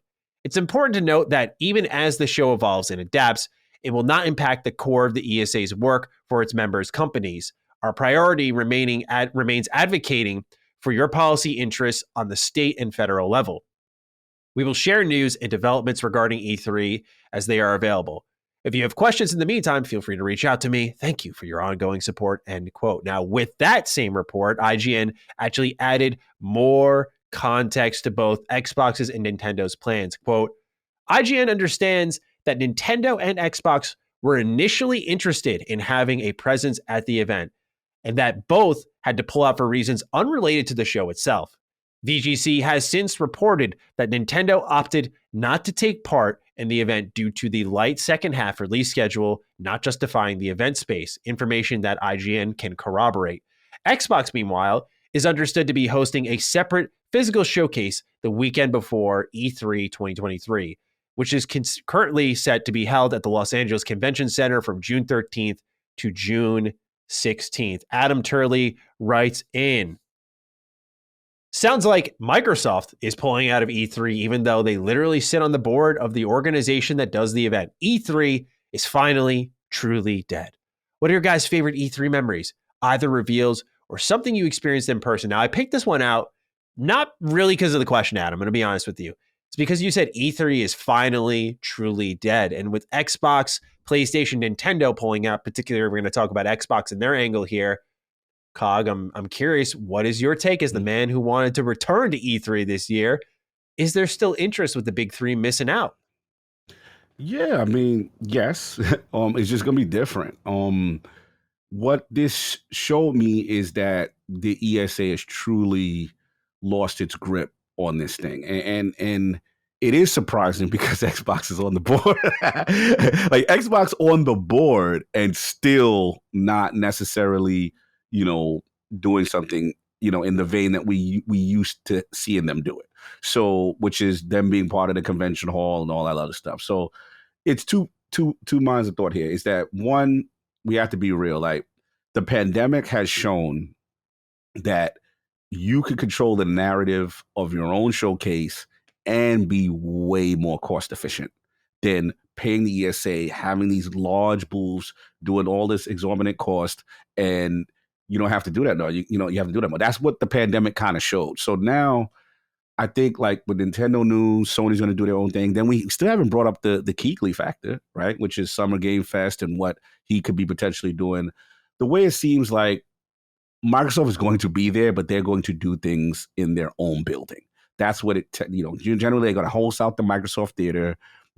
Generally it's usually like a Sunday, before the E3, where they'll do their showcase, and the thing that it seems that they are going to do something with, based on what these comments are, I think IGN, I think Wario64 reported it, is that what they will do with the ESA is maybe they won't be in the convention center during the 13th through the 16th, but maybe they do something smaller that weekend in conjunction with the ESA, and that'll be, their thing. But E3, the way we traditionally know it, may have changed now. And I think that's what it is. So theoretically, yes, you could say it's dead, but it's still other things going on during the same time period. Is the way I internalize it.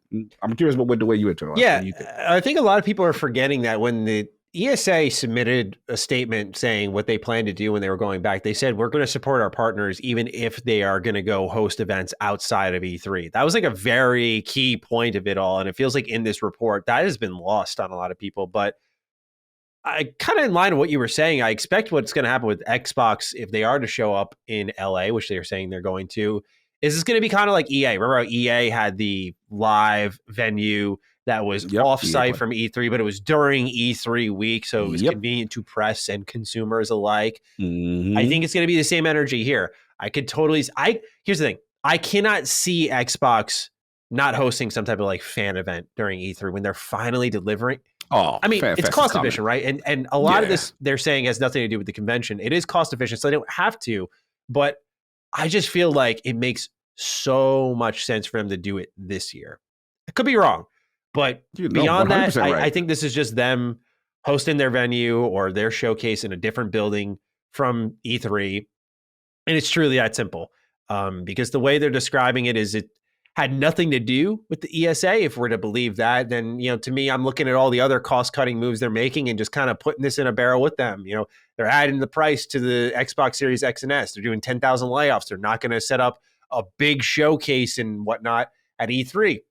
Makes sense to me. Especially with Developer Direct doing as well as it did, that's the game changer here, right? Like that's the one where they go, do we really need to do that? The shadow drop was successful. The showing was successful. The format was, everything about it outside of maybe certain games within it for folks, depending on who you are, everything else was really well received, really positive on it. So, I feel like it just is in line with their plans. I think it's taking clear advantage of what the ESA put out there, which they should be like, oh, they'll support us anyway. They said they're going to put news for other shows in their news reel. So even if you're at E3, you can read what happened with Xbox. Like, why wouldn't you just go do your own thing? Save the money. Oh, yeah. It's cheaper that way. It's exactly what you said. It's just cost efficient. Yeah, no, you're right. I mean, not too much to add on. I think it's a different climate. The only difference was that it was surprising that it was Xbox, because Xbox, was always the last one. They would always show up. They'd always have something. So that was, to me, okay, the change is really happening now. And to your point, a lot of things going to change in 2023 when you got games. Price going to go up. You're going to cut costs on things that you don't think. You said it well. I think that's exactly what's going on. They're like, why are we going to spend into all the of PlayStation bag a little bit? Yeah, watch the ego. We're going to check the Xbox ego this year, man. They're getting confident quick. Bro, when you got good games, it hit different. You can move how you want to move, and the fans can be like, we don't care because them games is fire. Yeah. It's different when you got games. So, I think you're going to see a little bit of that energy. Until, I believe, what is it? Was it whose question? That's Adam. Yeah, he asked if it was our Adam, favorite memories, but really he said E3 is truly dead. If you want to answer his question, by all means. I do want to answer his question on the memory. Just for me, it's always going to be the first. The first one, everyone is special because for different reasons, people you meet, games you play, exclusives, get together. But the first one was just like my holy pilgrimage. You know what I'm saying? Like, I went to the promised land that I always dreamed of as a kid. I would only see E3 through VHS tapes about what happened, and I'd get it late. And it was only a consumer event. And, it wasn't a consumer event. It was more of a commercial business event. You couldn't go. So, for me, I remember when I got off the plane and I saw the convention center, and I forgot what it's, I think it's Figueroa Street, whatever that street is called. And I have this tradition that I did because of the first time. I was so happy to be there that I had somebody take a picture of my back, and then you can see the convention center. Mm-hmm. And I was like, yo, I'm just a kid for the Bronx. I made it. You know what I'm saying? I'm a kid for the South, bro. I made it. It was a tradition. People love that picture. It used to go viral when I used to do it.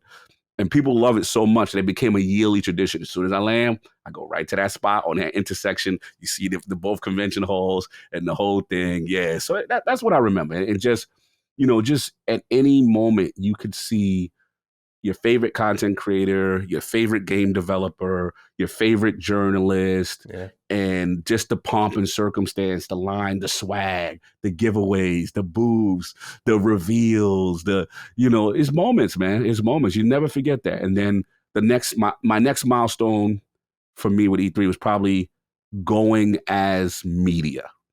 That meant everything to me. Like being able to have that badge. That badge has a lot of power on that show floor. You made it, bro. The lines that were cut, man. I don't say that as a flex. Just I was stunned. I always remember going to the Bandai booth because someone told me, they're like, just flash your badge. I'm like, really? I go to Bandai booth. I'm like, Jump Force, and they're like, yeah, come on in. Yeah, some guy off. I'm like, holy shit. Okay, I feel bad now. Oh, bro. E3 of Dreams for Sony was one. That was a dope one. E3 Sony. When the Xbox One X launched, and I was with Michael Barr, and they gave me the chip, and Scorpion and power, it was a big deal for them. You know what I'm saying? It was like the turnaround during the Phil Spencer area, the fan fests. Nothing beats the fan fest. Meeting friends that I've known to this day. Shout out my man Sinjitru Sage, Wagaman, Megatron, guys that I didn't know who they were. And we all became a brotherhood, falling asleep on some concrete floor of an outside mall in Beverly Hills somewhere. I don't know where the hell we was at. And just waiting for the chance to go to a fan fest. I'll never forget. So many memories, so many devs. The list goes on, man. I mean, I'll never forget that. It's never going to be that, but I'll never forget that. I'm glad I got a chance to experience it. And because of that, me going by myself and pushing myself to do it as a goal, I got the rest of the Lords to come. And Iron Lord Podcast was formed after that. Nice. I love that. Yeah. For me, I mean, oh, man. Yeah, you're right. Just the first one is the one you always think about, right? Like, just it actually is happening. I remember when I sent my submission in, they rejected me at first because they were just like, you don't get 50,000 views of video. I'm like, bro. I remember seeing that. I was like, how is that even reasonable? Possibly, I saw people getting accepted all around me that definitely weren't hitting that. And I don't say that out of envy or spite. I was just like, I messaged him. I said, this isn't accurate. I said, you're literally approving people who get way less viewership than me. And I don't even, at that time, I didn't even get a lot. And they were like, sorry, it was a mistake. You've been approved. I'm like, okay, thank you. I'm going to take my badge now. So yeah, I actually managed to Karen. Funny enough, talking about Karen. I Karened my way into E3 the first time around. And demanded I was accepted to my dream show. That's an addict move. I love it. And then, yeah, it was that moment where you see the two halls and you see the games on the front cover and everyone's walking in. You're like, wow. I remember that was the year I had met Todd Howard for the first time, and that was crazy because after we had talked and everything, then I bumped into him on the show floor. And when I did, you talked about that kind of just bumping into industry icons. It was like, I shook his hand. I was like, what's up, Todd? And that was it. It was like a quick, hi, how you doing? Keep going. But I was like, it sank into me a little afterwards. I'm like, bro, like I've talked about this guy so much in my career, follow all his work, had a good chat with him, and I just fucking dapped him up like it was nothing. I was like, that is E3 though. That is the E3 energy. It's really cool. And so, yeah, it's that. I always like getting dressed up for E3. I've talked about that numerous times here. That was the part I really liked. You know, I dress like I'm there to impress, no doubt. You know, I got the shirt, the tie, dress pants, nice shoes. I'm out there wheeling and dealing. It's just the privilege to see stuff behind closed doors. You know, that's always been the favorite part of the job here. Not because of like I want early access, but the trust given. I take it very seriously. So like when I get review codes, that's still like the best feeling. Like when you see that email and it's like code, game name, I'm just like, let's go. Like it never gets old. And it's not even, again, I got to emphasize, not because of privilege. It's just like, I'm so excited to do this. And it's just a reminder each time. It's the same thing at E3. It's like that over and over. It's like, you know, okay, let's see what WB's got cooking. Let's see. It's why it's so exciting when you go to PAX and you see who's attending, because it's like you get that opportunity to pick those brains because we have this as a job now. So it's so exciting that, for me with E3, it was just that, you know, we walk in, you see all the games they got set up. I always remember NBA 2K16 was the one that stood out to me because they had the basketball court set up in the convention hall. It was nuts. Yeah, people were taking free throw shots and winning prizes. Awesome. So, yeah, E3 is a blast. I've only gotten to two. Really? Yeah. Which one? Which years? You remember 16 and 18. And then I was getting. I don't know if LSM fam could see it. Yeah. Oh, yeah, that's your boy. That's your boy. You know, look at that. That was 2015. That was your boy. Yeah, that was the faithful. This is actually when This was 2015. This is the actual first time I actually met Phil. Yes. This is after spending the night on the floor in that mall. And looking in the back, you probably see Greenie. You'll see a couple of them in the back. The HoloLens director here, but we ain't gonna talk about that. Yeah, like bro, I still have these like photo albums of every year that I take them and the game reveal. Like you said, I remember when Division came out. That was a big one. EA. I remember when I saw Jedi Fallen Order for the first time. Like so many, like you said, the access. It's just so much, bro. There's always the swag buzz too. Like I remember. CD Projekt Red was giving away legit amazing looking statues during the preview in 2018. Like you show up, you watch the demo, and I remember we were walking out there like, here you go. And I'm like, are you serious? Like this is a statue. That shit goes for mine. Unfortunately broke when I was moving into this office, but my friend was looking online and it sold for like 500 something bucks. Like it's an expensive statue now, even after all that happened with the game. It's insane. Like, yeah, people from the press were just selling him because it was just hot commodity. Yeah, some of that swag would really go for a lot. And it was a thing. Like, people really wanted that swag. Like, I remember when swag started to go away, people started to get upset. Oh, dude, because some companies went hard. Like, that was one of those examples. Like, where did you get the money to give every attendee in a room of like 30 per session these statues? You know when I knew it was real? Shout out to my people. Who's my mans that make Warhorse, that make Kingdom Come Deliverance and them. I remember when they started to blow. And they, like when you go get the press kit and like they used to have the USB sticks with the like wooden. All these wooden with the design. Bro, I think I found it. Oh, he's got it. The Warhorse joint. I still got that. Flyer than when you get the dope lanyard. When you get the dope lanyard joint and you got mad at your chains with your accent. But yeah, the press kits with the USB. I love how that was sitting right there. That's funny. Yeah. I keep it like a lot of this stuff, man. I keep it. The badges, all of that stuff, man. The hoodies, the swag. Some of the stuff is just they're memories. They don't never go away, man. And definitely, I know you were a big like party guy like that, but like E3, I would still say PAX probably has the best, but E3 has some legendary like developer or whatever after parties, and you kind of chilling in front. Oh, matter of fact, gotta shout your company. I remember when I finally got accepted to a Bethesda one. Oh, finally, nobody do it better than Bethesda, bro. For so I've heard. Nobody. Oh, I know you've never been, bro. I'm always working during them. Bro, you owe it to yourself. I remember they had us. I just can't imagine it happening. Every year I want to talk about what Bethesda's doing, and I'm like, I want to cover it. I don't care about the party. Yeah, I know you don't even care about the. It's like, bro, like they had us in like this little makeshift movie theater thing. They had the popcorn. We're like, all right, cool. Then they funneled us up into a big theater. They showed again. Then there's the outdoor deck. I'll find some other pictures. King and me was going crazy. We was like, this is insane, the spread that they got out here. They do such fan service. It is insane. Like they always had the best E3 showcase set up on their own terms, separate from everybody else. And it was by far the best. I've been to 2 of them. And the years I could go, I would get depressed. I'm like, damn, I ain't get to go this year. Like, it was, bro, no one does it better than Bethesda when it comes to E3. The way they ran a show, amazing. I believe you. Yeah, like I said, I've heard that one a lot. So that's what's going on with E3 and Xbox. I imagine a developer direct will be the substitute here. And if it's not developer direct, it'll be just a showcase separate from things. And I hope they do a fan event. Let's move on to number 2 here. This is the really interesting one. This is where it gets spicy. Because at the same time, I need to make sure everyone knows there was an IGN interview with Phil Spencer, and it was involving conversations surrounding 343. And then this scoop from Jason Schreier hit around the same time. And it just immediately, these conversations just synchronized. So if you hear me bouncing back and forth between recent IGN interview and Bloomberg scoop, now you know why. Let's begin.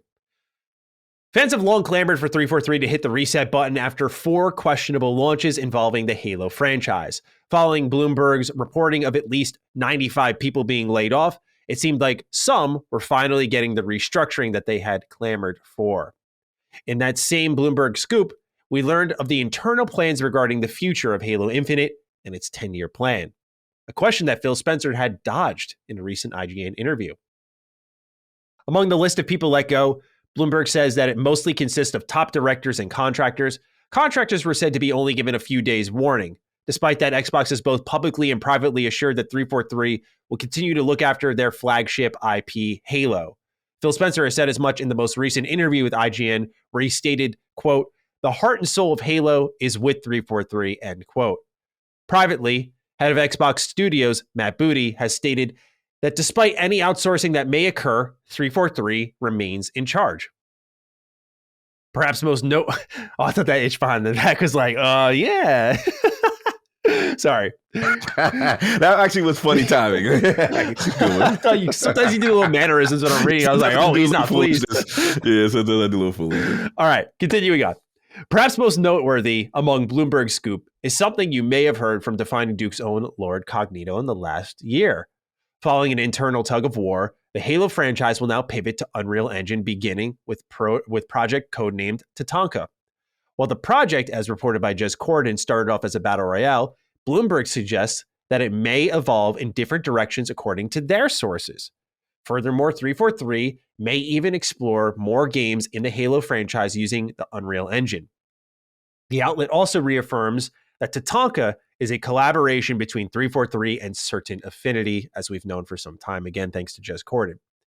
This is all the more noteworthy because many Halo fans had hoped Halo Infinite's cliffhanger ending would be continued in brand new story DLC. Instead of working on that, developers were making prototypes in Unreal Engine and pitching ideas for a new Halo game. Many of those developers were laid off and the story content is not in active development, says Bloomberg.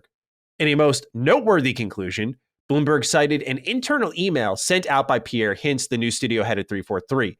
Following the layoffs, he wrote to staff that 343's current plan is to, quote, support a robust live offering for Halo Infinite and Forge, end quote, while also, quote, greenlighting our new tech stack, end quote, for future Halo games. Lastly, Pierre writes that they plan to be bringing, quote, Halo to more players through more platforms than ever before, end quote. Let's start off with Poot. Hey, Dukes. with the Bloomberg report outlining what appears to be a complete reboot of Halo shortly following the leadership overhaul at 343. The eternal optimist in me thinks this will be a long-term net benefit for the studio and franchise. With new, hopefully more organized leadership and a pivot to an engine with a much wider talent pool to source from, the hope is that 343 can finally become the steward that's close to as beloved as the franchise they're responsible for, even if it will take a few years for the creative and operational seeds to bear fruit. Thoughts? I hope you both have my Giga Chad stud of a boyfriend chose video games with the bros over me. End quote kind of day. Look, all right, so I need to clarify I was not dating the woman at the time when I chose Overwatch. I need to make this very clear. There were no romantic obligations. I was not my fiance who I'm with now. It was a different woman. I made the right choice, damn it, Poot. All right, Cog. First off, before we answer Poot's question, I want to put respect on you. I'm tired of people not listening to my man. You've had your finger on the pulse with Halo Infinite, with 343. You've said, I've heard this, I've heard that. Everything that was in this Bloomberg scoop, if anyone listens to this show, for the most part, they have heard from your mouth. And I'm tired of people not putting respect on your name. So I think you should lead the charge on this conversation. Let us know what you think of what's old news to Lord Cognito. No, much love to everybody. Again, don't claim to be an insider, but I do get things that come across my table, and and this one was very consistent. And I generally don't run with stuff unless I hear it from multiple sources, and in this case, it was. And I remember being at the time like, bro, it was mind blowing to me, like Unreal Engine, like I've never heard of a game switch engines. That just seems so crazy. And on one hand, there's a part of me that loved it because I was like, yes, they're not giving up. You know what I'm saying? Because for what we heard is that Slip Space is really, really challenging. And this was some of the pushback internally that they would give to management to say, hey, we're really struggling with this and we're not going to be able to meet these deliverables unless we make some changes. And then, it was kind of forecasted, hey, if we could show you something that how it would look in about 4 to 5 months, this is what it could look like, right? That kind of thing. And then we've heard the rumors, shout out to Jez, about Tatanka, right? And this battle royale based in that engine. So the engine was always a case. And I got a lot of flack. People were like, it's not happening, Cog. I don't know where people, I know people taking some subliminal shot. That's fine. I'm used to it. But at the end of the day, I do agree with Pooh in the sense that I think long-term it is beneficial because one, you're going to get a universal tool standard that more people are used to, right? And it's not this proprietary thing. We always talked about when we had our man Mark Dara on, and he was talking about the disadvantage. There were some advantages for them when they worked on Anthem to work with Frostbite, and you save money with a proprietary engine, but there are challenges, certain things that just become a little bit more difficult. And then you don't have this wider talent pool, right? And then God forbid, like these guys, they had a contractor situation. So just when guys are starting to get ramped up on Slip Space, they got to go out the door. Mm-hmm. You know what I'm saying? So it's uneven, right? So I actually like the Unreal thing. Yeah. As far as Tatanka, as far as where this goes, I'm torn because there's a part of me, I'm just going to be honest with you, Maddie, I want more single player Halo. I'm going to be honest. That's what Cog. I know the multiplayer, is solid and everybody is going to have fun doing that. And it looks like they're going to continue to support that. I will say this one, I won't say it's a negative caveat, but the concern I have is that even though Slip Space, we give it smoke, rightfully so, it's difficult. They take so long to make content on it. But we have to admit the way Halo feel on a core level felt fantastic. So whatever they do, and when they switch, they better retain that feel, that sandbox, that reaction. I throw a grenade there, it blows up a box, it does this, and that. There's a thing to Halo. There's an algorithm, an AI sandbox that even Chris talks about a lot, Raygun, where you love it because you know it's gonna operate flawlessly and see unique things in the same play space. So that's my only concern short term. These guys are paid big bucks. I'm sure they'll figure that part out. But I will say there's also a part of me, I ain't gonna lie now, this is where the positive, maybe I'm too pie in the sky. Let's just say they ride Infinite out, right? It's just gonna be Forge, Battle Royale, multiplayer combat, content, and not really any single content. I'll be sad for that, but let's say they ride it out. what excites me is because I don't believe, listen, I'm going to put it out there. For this first time, I don't believe you on this one, Phil, that they going to, how should I say it? That, they are the stewards of it. Yes, I feel that. I take it back. They are the stewards of it, but I don't believe them that no one else will come in and pitch, I should say. Mm-hmm. That's what I don't believe. I don't believe that no one else in the room, especially when all your studios are now using Unreal Engine 5. Yep. Coalition, Undead Labs. Yeah, funny timing that. It's funny how Unreal is the go, and every Xbox game studio we hear, what you call it, Ninja Theory, Obsidian, everybody using Unreal 5. So you can't tell me if someone came with a pitch and say, hey, we want to do the Maddie, single player jump off experience. We want a tactical game. And you guys steward the lore. Mm-hmm. And we'll keep it in the Halo universe. So maybe the hope is we don't get another mainline Halo game this generation, right? But we get a spinoff in the universe using Unreal. That to me could be fire. So there's potential there. And there was one other thing I was going to say. I lost my thought. But no, I mean, look, there's some positives to it. It's just the execution. And we got to see. I mean, they have not earned any trust. So we just got to see, But I'm curious to where your mindset is at with yet another update. I know, right? Isn't it funny? It just keeps happening. Never ends. Where you at? I think this chain bound between 343 and Halo and continuing to hold on to it is something Xbox will regret, because what's happening now is by abandoning single player content, the message is being sent that, as we already heard, like Halo Infinite didn't perform monetarily the way that they wanted it to. So now you have to abandon the thing that maybe you can risk it a bit more and not do, you're making a risk by making single player content. It can pay off big time, but you're taking a risk. But 343 needs to prove why they exist. They're a business at the end of the day, and they need to generate money. How do you do that? Multiplayer, live service, get your battle royale, get your multiplayer, keep pumping that up until it's campaign time. And I think because you're tying yourself so closely to 343 and saying like they got to be the Halo guys, that's problematic to people like you and I, and for the growth of the series overall, where we can't get these new stories, these new takes on the franchise. I'm with you. I don't see Phil and his team being so foolish that after 4 disastrous launches that they can just sit there blue in the face and go, yeah, the heart and soul is with them. Okay, if it's to protect them, I respect it because I feel bad for them.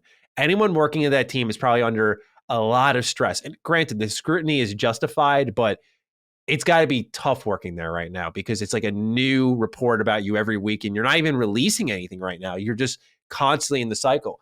If I'm Xbox, this team needs to go away. Let the rest of the brand be strengthened by everyone you've invested in, Bethesda and non-Bethesda alike. Invest in them, slim down 343 like you did, let them make something on their own time and let the brand get stronger through things that aren't Halo. So when Xbox hopefully is at its strongest, Halo is set for a triumphant return that is a staple to like the brand is truly good now. 343 actually has delivered. I get the idea of like, yo, I was right there with you. We were championing Infinite in the feel. It's here. The king is back. This is why Halo is great. They didn't deliver afterwards. The story was honestly in a lot of ways a letdown. There's a reason why I called that game solid. That story was like, it needed to be completed. It wasn't. And now it's probably never going to be. Why is that considered acceptable is beyond me. I can't look at this optimistically. The only thing I can think about is the engine. What's good about this is the same thing that was good for CD Projekt Red. And I said the same thing there. I'll say here. When you swap to Unreal Engine, you do have to pay that licensing fee. These companies do take a loss out of pocket when their game hits a certain sales mark. Many companies don't want to risk that, so they have their own proprietary engine. The engines are also made for things underneath the hood that we'll never understand, but also things that can allow them to achieve design and physics and specific gameplay mechanics that they feel only that engine can tailor the experience towards, which is where, like, you think of Rockstar's Euphoria engine, like its physics were unheard of at the time. So there was power in that. But with Unreal, you have this moment where like one of the Achilles heel for 343 has been, dang, something's stuck here in slip space. I can't tell what's going on with this program, this code here. Like, how can I figure this out? Oh, the contractor's gone, and fuck, we don't have a whole support team to help us out. So that's where having Unreal's great, right? You could phone Epic, you can phone anyone. You could Google your solution, quite frankly, and probably find a way to the heart of the problem. And it may take time, but that is the benefit of using a popular game engine. As you said, Cog, you risk losing that feel. In that respect, I think it's a risk worth taking, and it might force you to think about Halo in a different way, which is something they should be doing anyways. But to me, man, like, I'm very anti 343. I respect the team there. They're hardworking, but I wasn't calling for firing. I was calling for a change in leadership. We got that. But they had 4 chances, man. That's extremely... The amount of benevolence bestowed upon them is fucking unheard of in the business world, where you have missed the mark 4 times and you still are getting another chance possibly. All I'm saying is if they get chance number 5, you can't fuck this up. You just can't. Right. And that's why I'm urging, since it seems like Xbox publicly and privately is going, you're the guy. Let them go away. Let them go away. Because to me, this doesn't sound like great news. Like, it's just like, this is not the team in my eyes. And they need to prove it. Because even when it came to a remastered collection, which is a technical marvel now because you have all these different engines in this one product, it launched broken. 4 or 5 speak for themselves. Infinite Service speaks for itself. I know I'm kind of playing as a broken record here, but I totally respect people's optimism. I respect yours. I just can't look at this and be like, yeah, man, it's going to be okay. Like, nothing. I always go back to the point you can never argue, which is if this was Nintendo and Mario, if this was PlayStation in the last, you rip that fucking IP out of whoever is tarnishing it, man. They don't touch it after game 1 that gets messed up, let alone 2, 3, and 4. Are you kidding? And now we're talking 5? Look, I'm just saying I'm an advocate of branding does not have to be a chain that binds them to Halo. Just because they are 343 does not mean that they cannot go out and make a new IP. And if I am Phil and co, this is a talk I'm really having. What can we do to break up the mindset of Halo, the obsession of Halo, and just like we saw with Tango, redefine what this team can do? Tango put out for a lot of people these kind of middling survival horror games. They're not quite Capcom, but they're good. And they show up with this rhythm action game that's a 90 Metacritic. How does that not serve as a wake-up call to go like, yeah, you know what? Maybe with 343, their calling isn't just making a good feeling Halo game and not executing on much else, but something else. That has to be a talk that needs to happen. I know building IP is tough, but when you're pitching and prototyping endlessly for Halo games, something new's got to float through here, man. It's got to, especially when you're resetting the leadership, the talent. It's all there. You're using an engine that is popular, so it's easier to hire for that. You don't got to teach someone a new skill set. To me, it writes itself. It's beyond just giving someone else the IP. It's like, this team, as leaders, you need to help them. They're out there being kicked around constantly. Throw them a bone. Not sticking them on Halo. There's passion for them with Halo, don't get me wrong, but I feel bad for them. I know they have the choice, but I feel bad. I really do, because they probably got to justify their experience, and Halo Live Service is the play. But if they truly want this team to have a future, I think they got to make something new. Well said. Man, you're spitting. And that's real. There's nothing I can't really dispute you on anything you said. That's just the realities of the business. And like you said, few, if any, development studios would be even afforded these type of opportunities. They most likely be run out of the business, right? So absolutely, I want to present a scenario to you. Please, think. Challenge me. So, and again, this is not based on any information. This is just a scenario that Cog's thinking about, and I would love your feedback. So, based on what you say, which is all valid, all true, what would you say if theoretically, Phil is saying things to protect the team? And that these conversations did happen, right? And let's just say theoretically, that we did see in the article that Bloomberg said, and that certain affinity was doing the battle royale. There's a key sentence there. It was like the battle royale and other projects, I believe. Suggests different directions. Different directions. Yeah. Suggests that it may evolve in different directions according to their sources, right? So let's just say public facing. Yeah, no, 343. They're the owners, they're the stewards. But what would you say to a scenario where certain affinities involvement became way more prominent?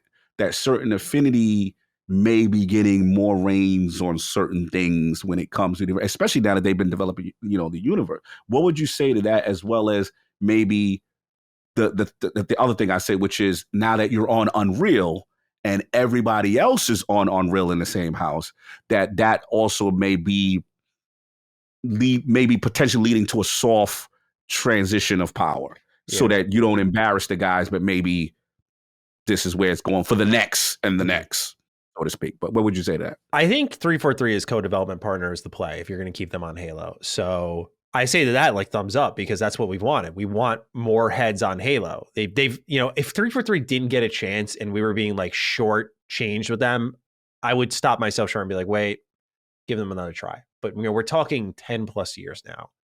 And in my opinion, the best game with 343's name on it is Halo Wars 2. And that was co-developed, Creative Assembly, and 343. And had the best story, set up Atriox. Like, it was great, man. Like, if you haven't tried Halo Wars 2, I do recommend people give it a look. Is it your traditional Halo game? No. That's not really what makes it special. I think it just, when that came out after Halo 5, I was like, this is miles better. And I don't think that's a coincidence that the one time a separate set of hands got involved that I felt that way. Infinite feels good to play, and there was potential. The support was awful, and that goes down to mismanagement. But, if I were to be told what you said, like, yeah, they're protecting them, there's a slow transition of power, then to me, it just fortifies the argument I was saying, which is like, good, try to get them into something else. They can oversee Halo. They seem to have cleared out even that part of the department, as we talked about with Kiki Wolfkill at the top of the show, right? Yeah. Like, they cleared out the person overseeing transmedia. So, I imagine that, like, they're taking a look at all these positions and who oversees them. And I think, that even includes Staten leaving. And that's sad, but it's a new era for them. And, like, what better time to hit the reset button? The reason why I'm so hard on it this time around, not that I haven't been before, the reason I'm so, like, firm on it now is, like, the frustrating part about this news was Halo Infinite. What people forget, when it was presented to us, there's a reason it wasn't called Halo 6. This was the soft reset. This was the reset. Good point. Good point. It was the reset, and they didn't do it. And then Phil says in the interview, I like their plan. I really like the plan. Bro, Phil, I want to sink into my seat when he said, like, you like their plan? Their plan was this. This was the reboot, man. And it didn't work. Maybe like they planned now that after everybody's been lashed. All I'm saying is they got to have some of the most silver-tongued motherfuckers in the industry in 343, because that. But all right, Matt, it fit. Can he come out and say, yo, them dudes is trash and we had. They will no longer. They will no. I swear to you, Xbox. Yes. I'm not. We will not let their filthy hands get on our. No, you're rightfully blowing up my spot here. Yeah, I'm not calling for him to drag them and be like, they suck. No. As the consumer, I'm expressing my frustration, but I'm not going to excuse myself. You're 100% right. What I will say, though, is, for example, when he talked about the 10-year plan, he gave a very neutral non-answer to it, right? He dodged it. Agreed. I'm just like, why don't you dodge this one? But agreed. And I looked at that like, you taking a bullet, but you want them to answer that. You not trying to answer that, right? That's when you dodging that one for sure. I'm used to marketing speak. You know what I mean? I know the difference from it, but no, you're making a good point, man. You're making a good point. I think time is going to tell in the next couple months what truly is happening. Yeah. Is it they are still staying on it, or is it a soft transition and they keep in the face? Because we've seen that before too, even prior to the firing of Bonnie and some other stuff. Oh, no, things are, whatever. Be like, yo, but it seems like there's stuff wrong here, right? And then we thought to ourselves, would they ever fire her? Not that we put all the blame on Bonnie, but we know how the business works, right? There has to be an accountability, and whoever's at the top usually is the one that goes. So did it happen? I'm like, oh, okay. So they put on a face, but realistically, this is going to happen. So yeah, we got to see. The next couple of months is going to really determine what's the true answer here. But trust me, I feel you, bro. You are preaching. There is nothing inaccurate about what you're saying. And it's on them to show us what they're going to do. Here's the really exciting part, if you will. Let's go. Bringing Halo to more players through more platforms than ever before. This is the play that I think is actually wise among them all. I'm not saying relinquish Infinite, but if we're talking Master Chief Collection on PlayStation and Switch, what are your thoughts on that, sir? Because like to me, I'm just thinking like, you know, do you need to protect that? I think that's a selling point for the box, right? Like Master Chief Collection, maybe when it launched in Xbox One, nah, but now it is fantastic. It is a selling point. So do you relinquish that to restore some of that? Like, hey, this is why you like it. Like, what's the feel for you? I'm really curious on your answer. If you switch into one of the most popular multi-platform engines ever that could easily port over, why are you using the word platforms, bro?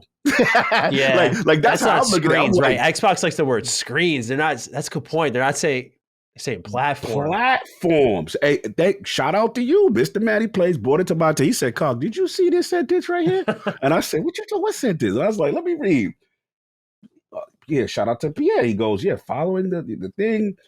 He said, He wrote to staff that 343's current plan is to support a robust live offering for Infinite and Forge being multiplayer, we know that, and also greenlighting our tech stack. That's Unreal Engine. That's showcasing what you can do with Unreal Engine tech stack for future Halo games. Lastly, Pierre writes that they plan to bring Halo to more players through more platforms than ever before. Last I checked, you opened it up already to Steam as a platform that you weren't really on. What other platforms is there available that we don't know about that you haven't, that's more than before? Yep.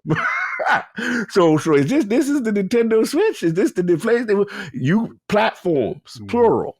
Interesting. Yeah. Pay attention. And this would be kind of funny because if it did happen, we would have to have Colin on for that episode because remember Master Chief Collection to PlayStation, yeah. He said back in the day we was at IGN, there was a version of Halo running on PlayStation or something like that. This is way back, but it would be like a full circle kind of thing. That's why I got excited when I saw. I was like, "Yo, like one of Colin's biggest full circle scoops of all fucking time, all time." And then Colin's been on the Game Pass on PlayStation train. Right, let's just say like years down, like it would be a funny thing that if how life were if that. I know we really reach it a little bit, but that door is open. It's got to be. I think for Nintendo at least. I don't know about PlayStation, but I think Nintendo. That'll be interesting because you've seen the file sizes of Master Chief Collection. Yeah. The rumor is that Nintendo has been for a while, by the way. Has been Nintendo's looking at like, new tech, really beefing up for once for a generation. And typically they conclude generations with Zelda. What's coming out this May. So, good timing there. And then if they're bringing it to more platforms than ever before, this 100+ gigabyte game, you maybe got the new platform. I'm just thinking, man, but obviously xCloud is a solution for that. You bring Xbox Cloud Gaming to Switch. I think that is the more. That's the play. That's the play. Gotta be, right? The Switch in the background with Sarabon still. Bro. I'm like, how did you tease that so early? Like, what is happening behind the scenes for you to do that? And like, what was it, 2021? Listen, man, they cooking something. If it's not I'm guessing, but if it's not an Azure deal in place, maybe something similar to the way Sega and Microsoft did it, and they'll work something out. We know at this current stage, Nintendo is not currently capable of running based on the hardware, and who knows when they upgrade. So yeah, I could totally see through the cloud, through our Azure Stack program, we partnered, you can now play Halo Infinite, and here's GamePass. I could totally see that. So yeah, Nintendo definitely. PlayStation is the long super shot.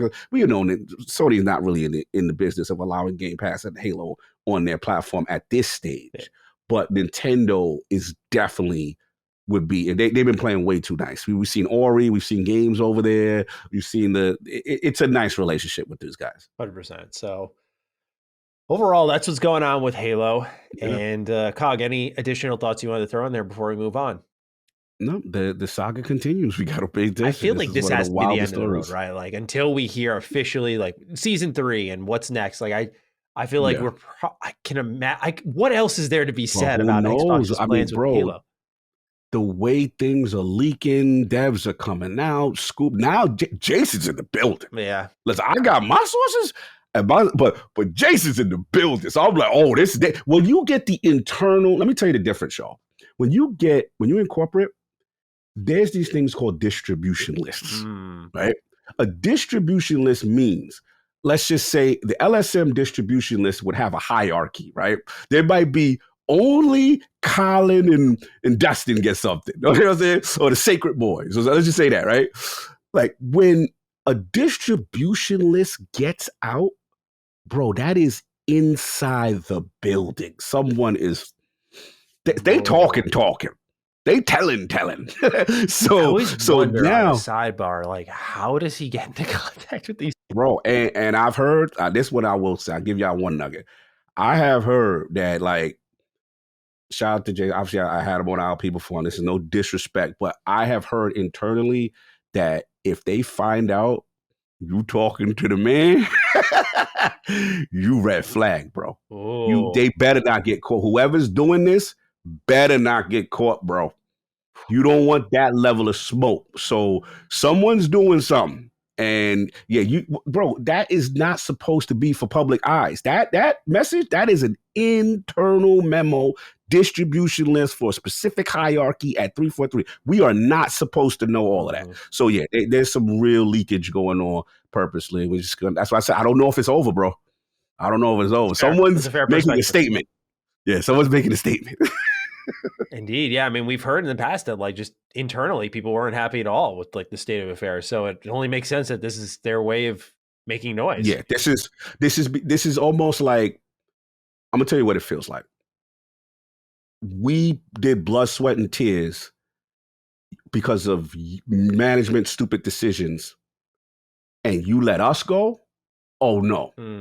You know what I'm saying? That's what it feel like. It's like, this is like the human element upset about who, because remember, there were veterans let go, right? It wasn't just it was contractors, but it's also veterans, campaign people, be it lordsofgaming.net, told you about over 60. Like, so these are blood sweat people that were beloved, and they feel away. So that's why I think you're getting people going to the feds and going to the main. Well, maybe then we'll see what happens next. But until then, we move on to number 3. We move on. Following the first ever Xbox Developer Direct, there was cause for celebration minus one lingering concern.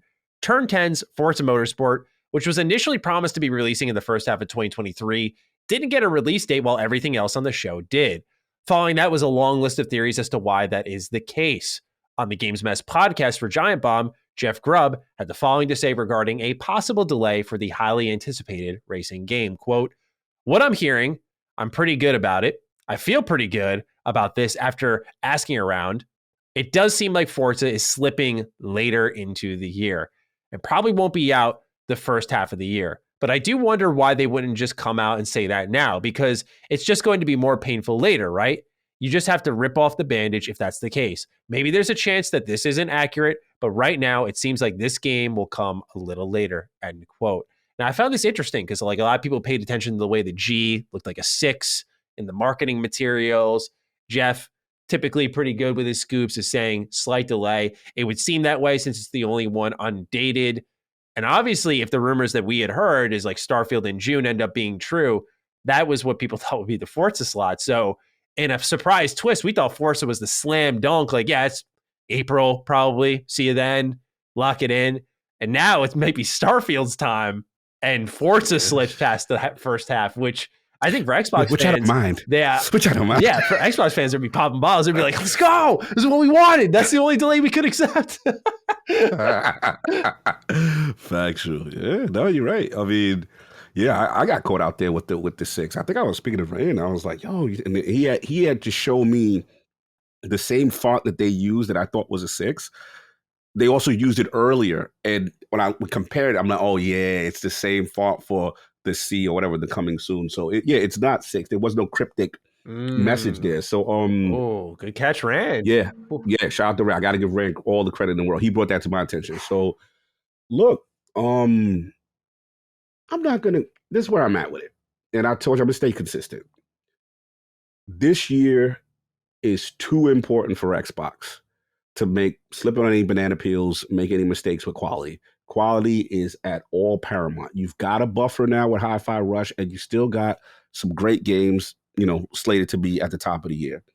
If Forza happens, it needs more time, so be it. I mean, the only thing that's going to suck, and they're going to get the smoke, rightfully so, is you shouldn't have said the next 12 months that you see here is what you're going to see there.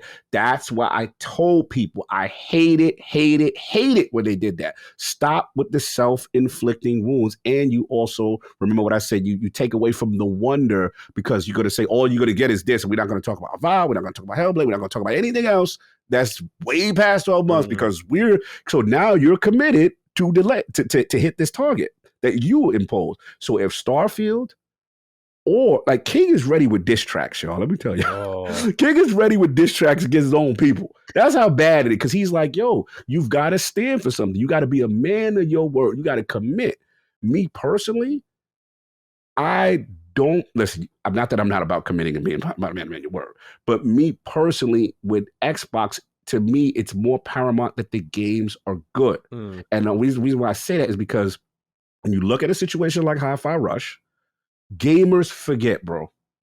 Trust me. Let's keep it real. When Hi-Fi Rush came out, did anybody think about the layoffs then? No. That's really well said. Xbox got one, bro. No one's caring. That's what I'm trying to. And then here's the thing: like, I seen it across the board. I gotta call it fair. The Tears of the Kingdom delayed like 3 times. Like, you know what I'm saying? But when that Zelda come out and that Link start climbing up the hole, it's going to be, bro, you already know grown men going to start crying and, oh my God, it's back. You know what it is. Same thing as soon as people like, this is BS, God of Ragnarok is delayed 2 times. They said it was going to be 2021. They said as soon as you heard, boy, you see the trailer, oh my God, I got to pre-order 5 copies. I got to get the statue. You know how gamers 11 million copies sold later. 11 million made people forget. So again, I don't pay gamers no mind. Yes, Xbox going to get the smoke. Deservedly. You should not have promised 12-month window. Bad Xbox. Stop doing that. Stop putting yourself in positions where you don't. You just say it's coming. You don't even say, you just, hey, when it's coming, it's coming. But if the game comes out later in the year for Forza, so be it. Take your time. Make it right. This is the year. You've got enough stuff that we're not going to go crazy. We'll be all right. So that's my thought on it. But it will be interesting to see how it plays out. But I'll tell you this, last thing I'll say.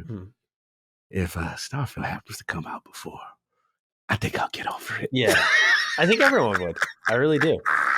Yeah. No disrespect for the fans. I think I'll be fine. I'll be just fine as well. We'll get to it when we get to it, man. That's it. Yeah, I mean, you put it perfectly. I don't know what more there is for me to add other than, this is one of those situations where they have the benefit of games and they need to take advantage of that. And I think more importantly, I didn't like the 12-month commitment that much either. I didn't think of it from the wonder standpoint. You're totally on the mark with that, though. I never considered it just kind of says we're not going to talk about the future. I mean, you kind of got that a little bit with Kojima. Like, they did break their own rule a little bit there. True. That one just came to me. But otherwise, you didn't get, PlayStation just saying, we're going to talk about Wolverine. You didn't, right? It kind of strips some of the shock, awe, and wonder, the what if, right? I mean, so, announcing partnerships and stuff, we'd like to see more of that. And I think that kind of format does wall them off from that. But, I understand. They're kind of burnt from promising years ago and delivering years later. And so for a lot of Xbox fans, they viewed it as a positive change. For me, I think it just totally ignores the reality of game development. In the next year, all of these will be ready and all of them will ship. What world do you live in right now, Xbox? That's just not going to friggin' happen. As much as I'd love it to. Just the plot twist here, if it ends up happening this way, if Starfield drops in June, and Forza's the one that's delayed, no one, at least here on this show, no one was talking about that one. And that'll be really interesting to see. But it will only support the case that's being made now, which is video game release dates are highly volatile. And if Xbox is taking a true, like, it's ready when it's ready approach, right then and there is a perfect example where, like, you might want Forza to come out ahead of Starfield just to kind of get the people in and wait for the heavy hitter to kind of deliver later in the year. But I digress. A great scoop here by Jeff, and it does shake up a bit of the first half plans. And I think if they at least delivered 2/3 of the promised first half games, I think that's fine, because then we're not set up for the whack 2023 we talked about, right? Where we said a staggered 2022 is a whack 2023. If the first half truly is the old 2022, we're good, Cog. I think we're fine. And what does the second half hold for us is the question. Right. And I don't know if you've heard, but shout out to Grubby Grub on his podcast. He done got the hopes up high, because he had inferred that he expects Hellblade in the second half. I'm going to get finished in my fantasy draft if that happens. So the word on the street right now is Hellblade could potentially be a second half game in 2023. I feel like all of us were expecting that, right? Were you? I mean, I made some joke draft picks. That was my serious one, though. That was like, September. You just had to twist it. You just had I thought you were with me on that. I thought I just beat you to it. I'm with you. I just don't like losing in embarrassing fashion in our fantasy draft. I was still beating smoked. Me, just so you know. I am? Yeah, so someone actually added up the score. More games have come out for you. Calm down. Okay, well, tell me what has got me back in the running. I feel like I'm getting destroyed. Because what did you get? You had Grounded, right? I had Grounded. Yeah, Grounded did well.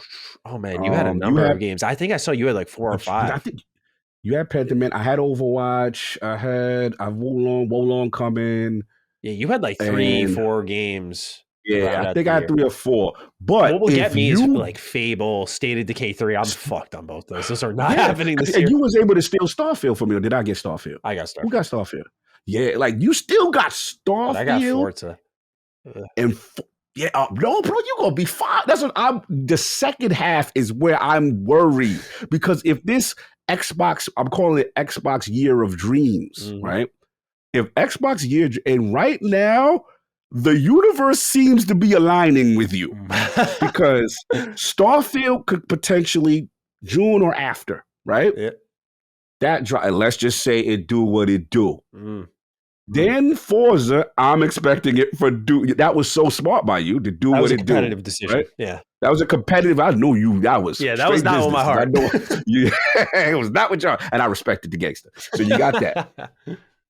Bro, I was being conservative. I'm like, Hellblade should be time. But I'm like, hey, Cog, give it Xbox. They probably going to be 2020.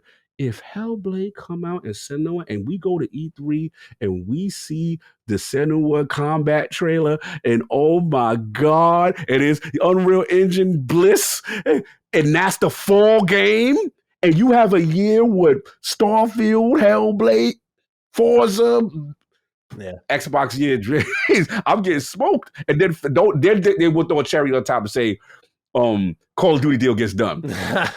Whoa! Yeah. Now we talk about grown men crying at E3. Oh my God, this has been great. We'll see. It's a lot of ifs, but that's the latest. In the second half just makes too much sense. They're far too quiet about what's coming in the holiday window, of course, because now they have stuff coming up. But I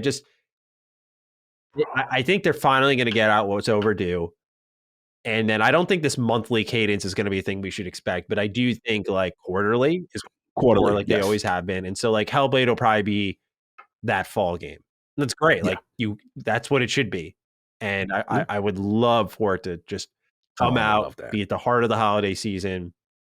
This thing that you invested in, next gen, just one energy, but not the cog, just one game. No, right? But it's just one energy. Yeah. It's just from a technical, it is just but it's not the new IP, right? We're waiting on Compulsion, probably. Compulsion. But no one's going to care. No one's going to care. People are going to see Senua, and they're going to be like, where I can play that, and it look like that. Oh, God. Yes.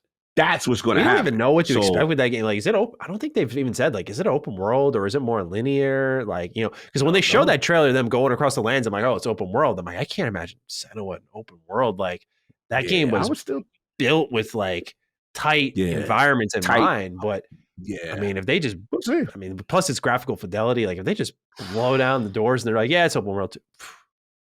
It's going to be a really interesting game to lay out. All they got to do to be is just show me that the combat is improved. Yep. That was probably the only weakness to the game. The combat was repetitive, and they said they made a reinforced effort, and we haven't heard from them. It is time in a way. I was just conservative. Will it be ready? But Grubb threw the first tea leave out, so we'll see. It truly does, I think, lie in the fact that we've seen it twice, and they probably know third time we need to put a date on this thing. Absolutely. I think it will be kind of that feeling we all got when we saw Forza not get the date. If Hellblade shows up again and you don't see a date, it's going to be that like, what's going on? Yeah, exactly. It does the adverse effect. Yeah, it's like, what's going on there? Right. So agreed. We'll see, but shout out to Jeff for the scoops, plural. And let's move on to number 4, last little news bit, and then we'll get into the Game Pass pick of the week. Xbox has confirmed for the third entry in a row that MLB The Show will be on Game Pass day one. MLB The Show 23 launches on Xbox One and Series consoles on March 28th, 2023. So, Cog, we can get our Mets on just in time for spring training.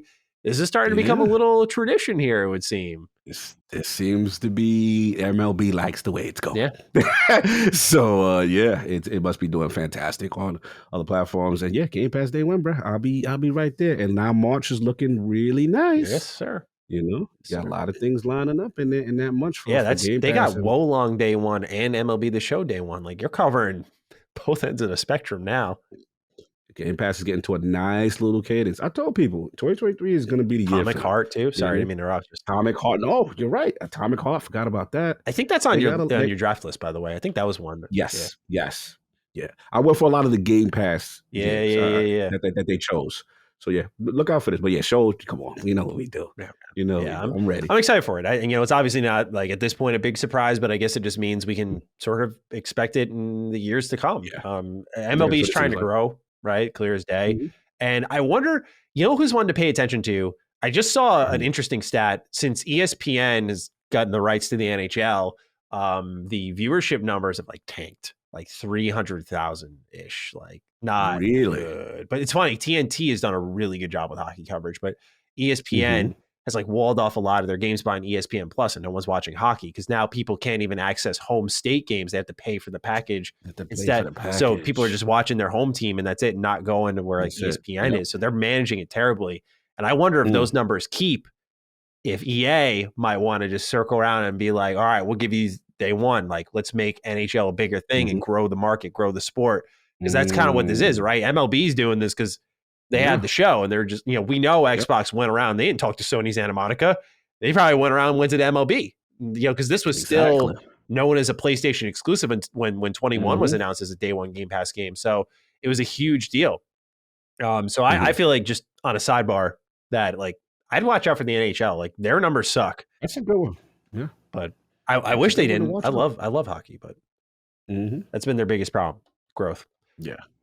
All right, Cog, that's all the news. Time for our Game Pass pick of the week. You had this one, my friend. What did you select, I wonder? To no one's surprise.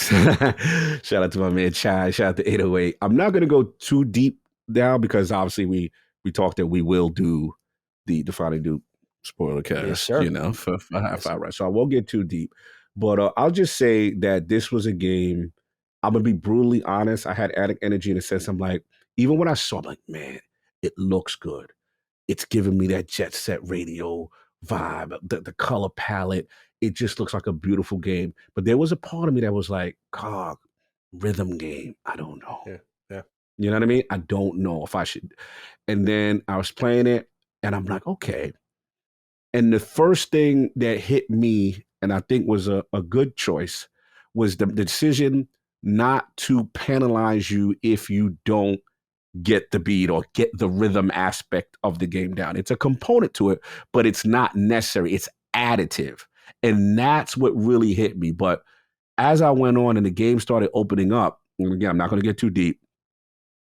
I remember my first boss encounter, and I'm just smiling. Like, this game is energy. It is fun. It's vibrant.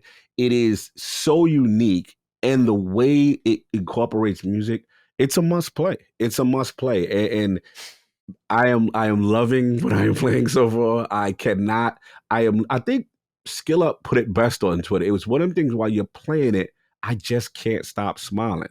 And now, shout out to them on these musical choices. Yeah.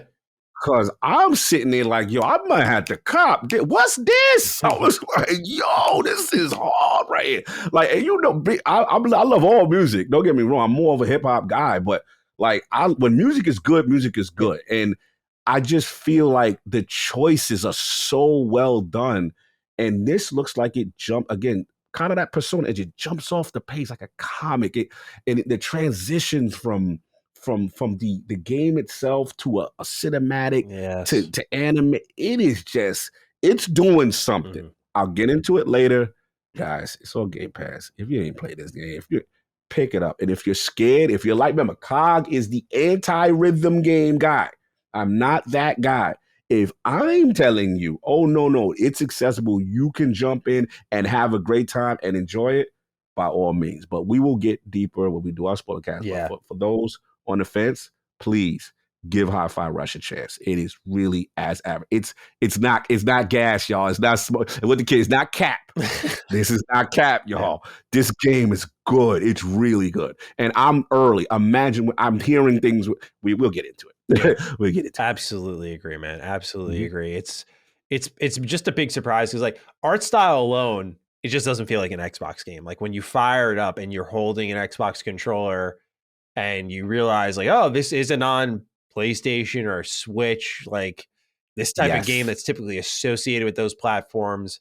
It's like, it's stunning. It really is, because like they don't spare any effort on like those cinematics are great. Like that was one thing that stood out to me. I thought they maybe had to skip a beat on them, pardon the pun, but I mean they really went all out, from gameplay to cinematics to music. They invested in this one, and I'm glad it's paid off, because like to me the standout feature is obviously you got to do everything to the beat, but it's the environment moving to the beat, like the puzzles moving to the beat, everything just bouncing around, moving to the beat. But it's not so chaotic that the whole level is just constantly jumping in your face. It's just little things here or there, like the barrels, the boxes, the speakers nearby.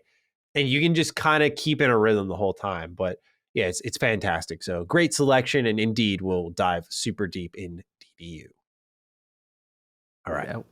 Last question of the episode.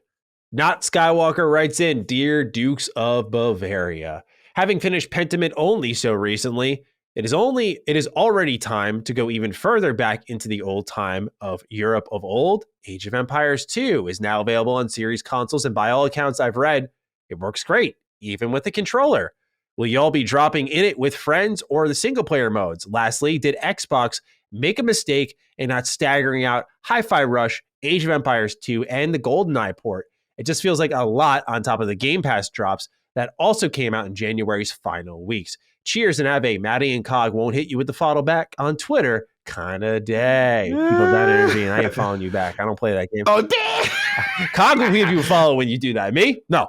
Nope. Yeah, but Cog checked them tweets. Yeah. Cog checked them tweets. Your cheats them 10 tweets don't add up. You don't get the follow back. But now sometimes I'll be honest, a lot of people follow me. I don't get a chance to check everybody's thing. Yeah. So you may be exempt, but I'll get to it. We'll see. We'll see if you earned it. We talked about Age of Empires. We already said you're dropping in for your review with Lords of Gaming, but we really wanted to dive into this subject here that Not Skywalker presents, which is about Xbox dropping too much at once here. Is that a feeling you got between, to me, like we cover this, right? Like we're up to our ears in it. Age of Empires 2 snuck up on me. Like that came out of nowhere. Hi-Fi Rush obviously snuck up on all of us.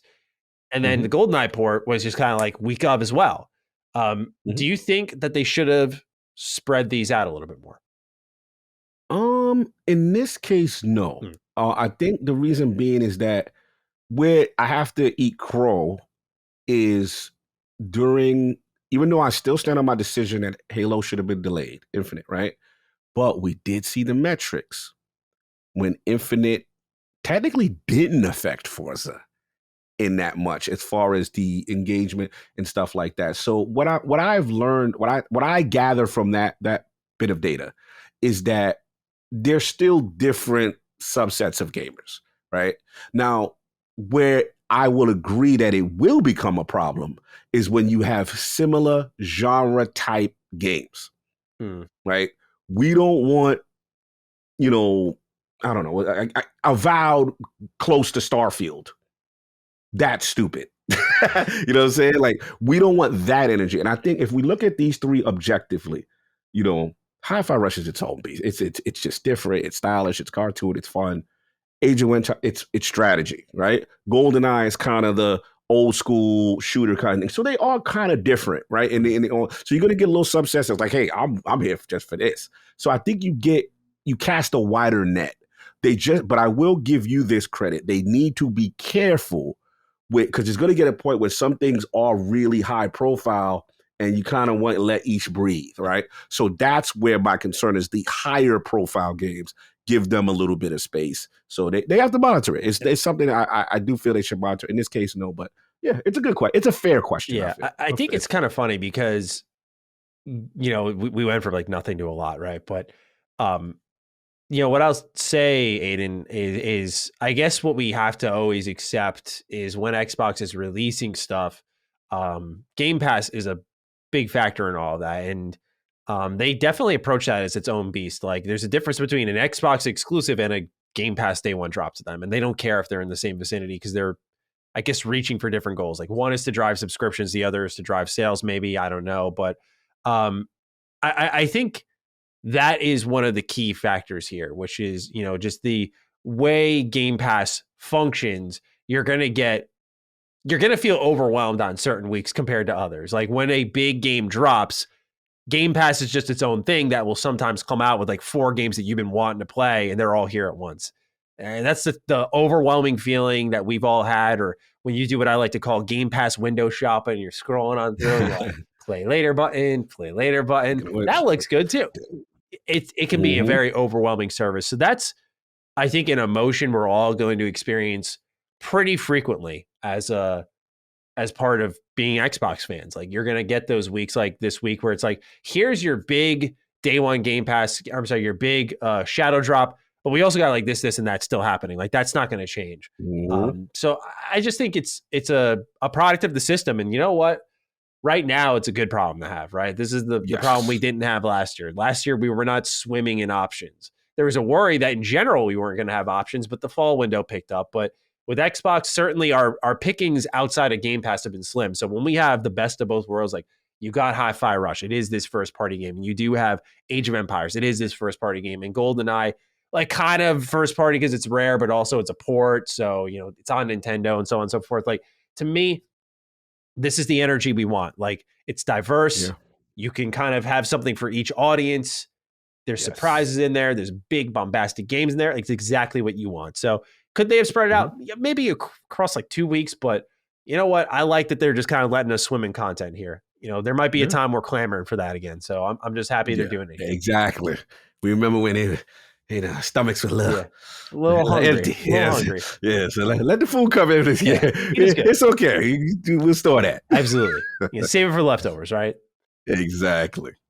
Well, that's everything, Cog. That's everything for our episode here. So, sir, how are you feeling? What are we feeling for the hashtag? It was a meaty, big episode, man. I don't know. I was going to defer to you on this. There's so much going on with this one. Let's see here. Well, E3 is going to be our headliner. So, what we doing? Because we've done so much Halo, we can't just. I know we can't. We can't. Yeah.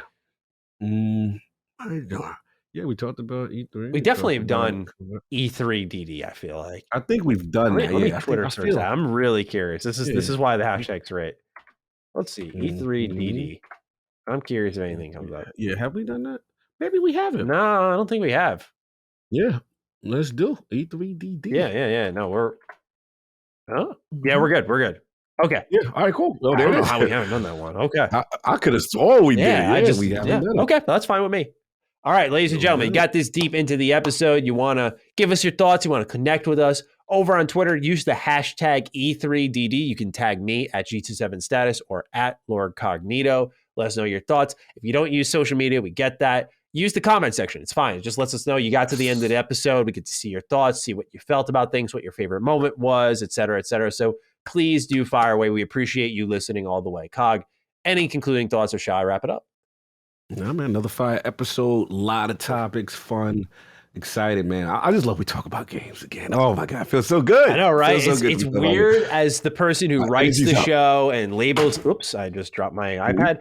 As I write the show and label everything, it's extremely weird but fun to be able to label episodes about things happening, not just cool discussion topics. So yes, these last couple episodes have been a breath of fresh air. We've seen the numbers steadily start to come up. People are like, oh, things are happening out here. So it's been nice to see. We appreciate some of the support we're getting. And hopefully this is the year the Dukes really make a splash. We'll see, but we're going to keep working away here. And hopefully Xbox does too, because that's pretty integral to our success, it would seem. Yes, seems to be a correlation. Yeah, certainly. So, ladies and gentlemen, we thank you for lending your time on slow weeks and busy weeks, and we will catch you next week for episode 110 of Defining Duke and Xbox Podcast. Peace out. Peace. Defining Duke, an Xbox Podcast, is a product and trademark of Last Stand Media and Collins Last Stand LLC, and is recorded from the United States of America. The show is conceived by Matthew Mr. Matty Plays Schroeder and me, Colin Moriarty, and is written and produced by Matthew Schroeder. Matty's co-host is Barry Lord Cognito Eversley. Defining Duke's executive producer is Dustin Furman, and the show is edited by associate producer Ben Smith. All of Last Stand's theme music is by Ramon Narvaez.